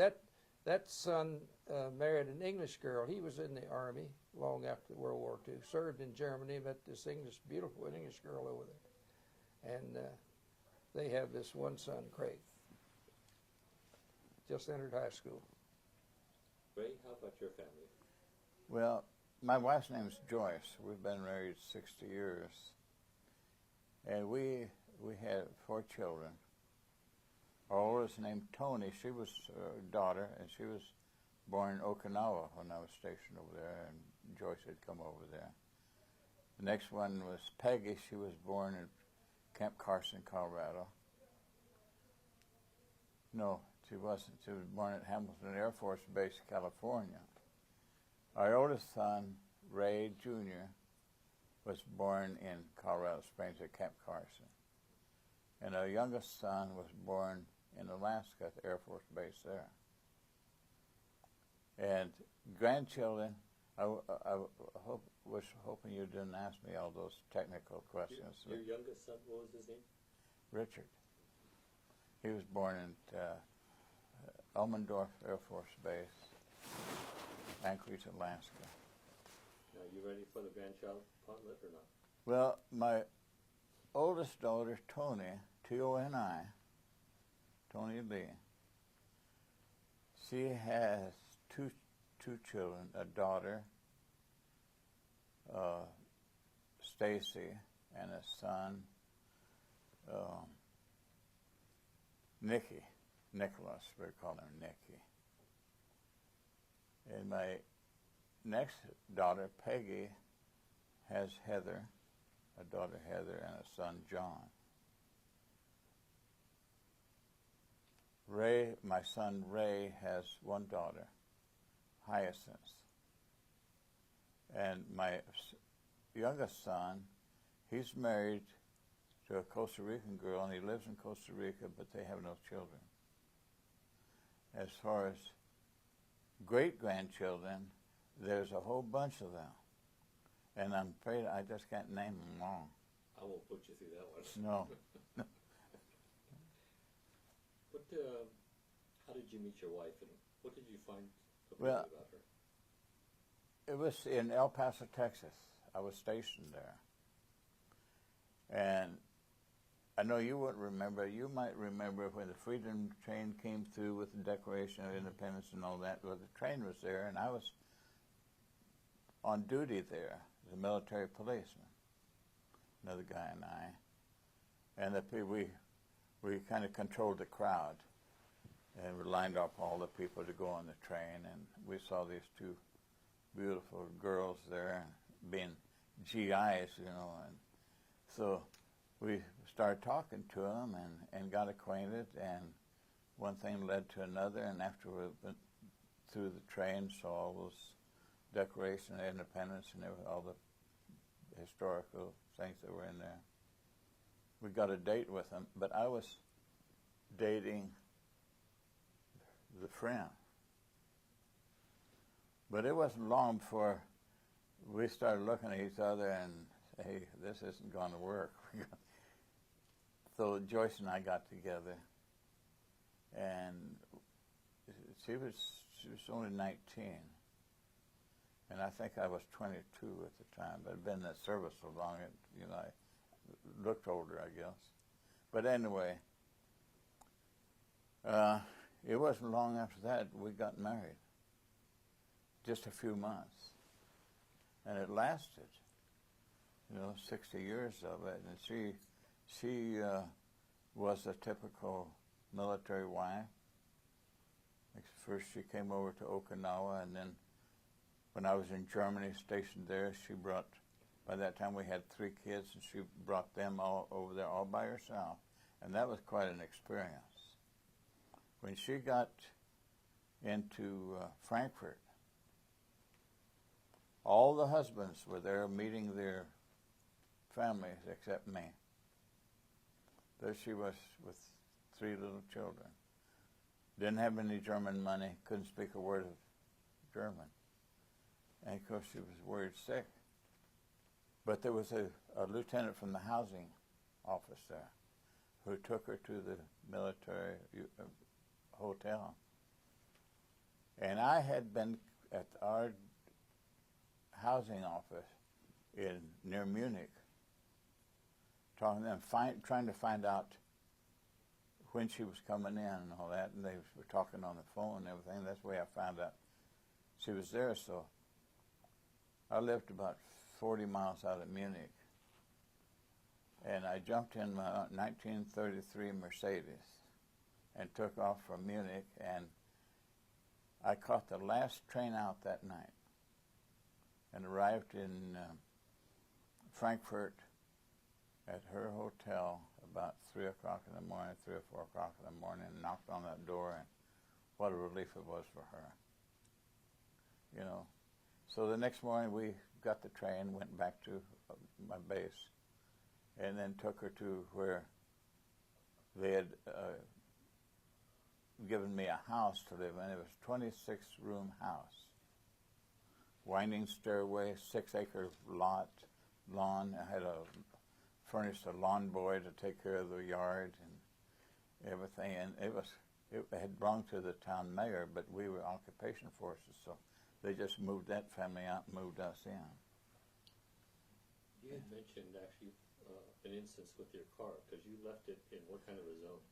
Well, right in a non-parking zone, right in front of the Bahnhof, the railroad station is what the Bahnhof was. I left it right there, and when I got unlocked, when I got back, it was still sitting there, but it had a American license plate on it, military license plate, and German police didn't touch it.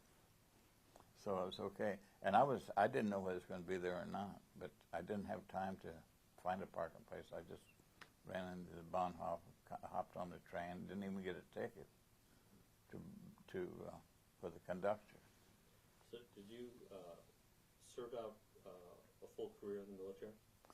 I spent 23 years in the military. I spent time in Okinawa and Japan. I was during the Korean War. I was over there. I went in there right away at the beginning, and I was there over a year in Korea at the beginning of the war, and then I came back. And we got the same treatment.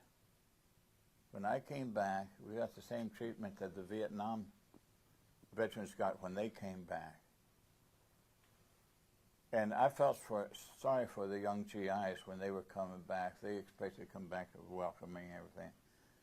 And I got on the train, nobody sit by me, and that's what I liked. I had more room to lay out and everything, but I'd been there for 3 or 4 years, experienced all that stuff, so it didn't bother me, but I felt sorry for the young GIs that were being treated that way.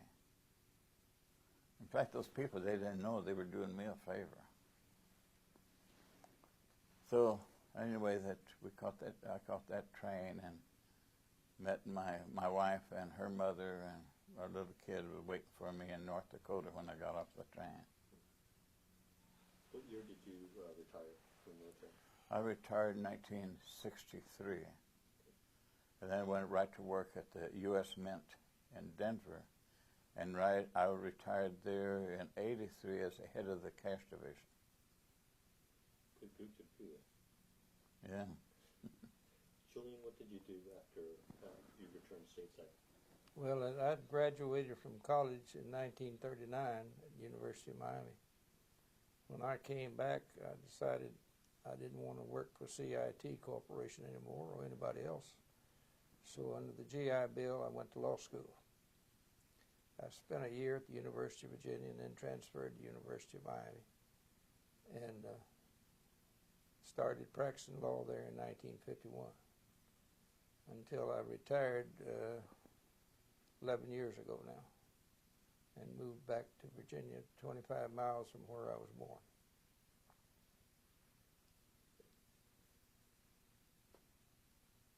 I stayed in the military in a sense in that I stayed in the reserves.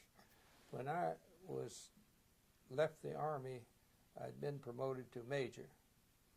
And when I graduated from law school, I stayed in the reserves, transferred to the JAG, and went to Charlottesville, where the JAG school was, and did many tours of active duty, and ended up retiring as a colonel, a JAG officer. Now, I know JAG only because of a recent show, but could you say what JAG That's is? Judge Advocate General's department. Now, they do more than just do trial work. They supervise the contracts that the Army enters into. They do investigations of all types, criminal investigations, as attorneys, and that sort of thing. And they're in every department of the Army as a JAG officer. And those regular JAG officers had been on active duty all their lives. They treated me just like one of them, which was very nice. We're going to wrap up here now, and I want to ask you if you'd like to make a closing statement. I'd like to ask a question. What do you hope that Americans have learned, actually, from the history of World War II and just the sacrifice you guys made going to war and the reasons that you felt you were there? What do you hope the lessons that's passed on? Well, that's a hard question because there's so many different types of people in the United States. There isn't just one type of person.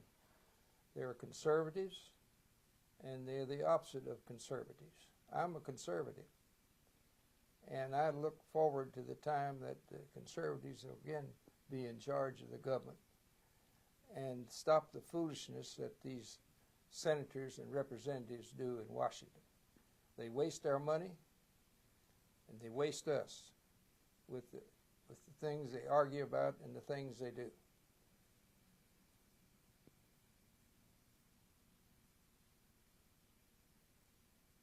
No more general thing for the general populace other than the politicians, huh? That's right. Let's get to the heart of it. That's right. Okay, Ray, did you Well, ask that question? I don't think I could answer it like that. I feel that every generation things change, and hopefully not always for the best. But fortunately, in every generation, most of the kids growing up, they're good. There's a small percentage that are bad, and that's the ones you hear about. You don't hear the good things they do. It's just like being in the military. As drunk GIs out there raising Cain, everybody knows about that. But the good guy that's taking care of orphanages and things like that, nobody ever hears about those things. And there's more good people than bad people throughout the world. I'm talking about all the foreign countries and all. You know, most people are good, in my opinion. Anyway. I've got to apologize. I just thought of one last question here. This really relates to, I guess, the worldview about America and its goals. And it seemed, in general, that America, as a result of World War II, really came across as the good guy, and that things they did to try to rehabilitate economies and conquer nations became across very good. And how do you feel that's contrasted by today? You'd start there. I wish you would ask him first on that question. Julian? No, go ahead. Pass the buck. You've got me in the middle. You might even have to ask that again. Okay. You know, at the end of World War II, one, America was fighting for a really good cause. I mean, we conquered nations that really were trying to undercut whole nations and pin them under for their own welfare, for their own gain. And America seemed to come in on a very moral high ground. We were there for the right reason, to defeat an evil power that clearly was trying to overthrow these other countries. And in the aftermath, we really actually helped raise these countries back up. We didn't leave. We built their economies up, and we helped Europe to grow again and become viable. By contrast now, I think we even helped our enemies. And our enemies, say Germany and Japan, they became our best allies later on. Some of our allies, I don't think I'll mention any names, but they worked against us. But I know that was, well, I go ahead and say it. France, for instance. We helped them a lot.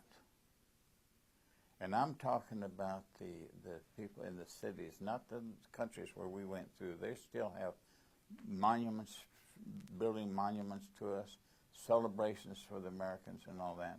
But overall, the government, I'm talking about, that seemed to have turned on us after we gave them everything we had and built them up.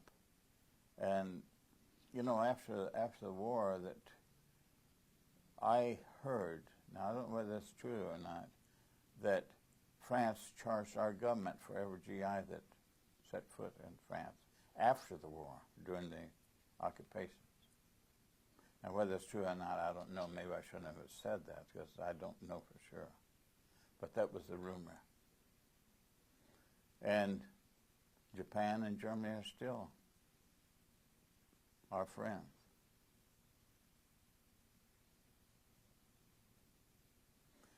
I could say a lot more about other countries, but I'm not sure that it's what you hear on the radio and TV and stuff like that, so I'd rather not. Julian, ready? I have nothing to add. Come on, help me. I'm tired and ready to go to bed, to be frank. Oh, okay. Well, and there we have another little history, an attorney that has nothing to say. I want to thank you both for taking your time out, especially this late in the evening, to share your stories with us. Well, I thank my family here, too, and his family.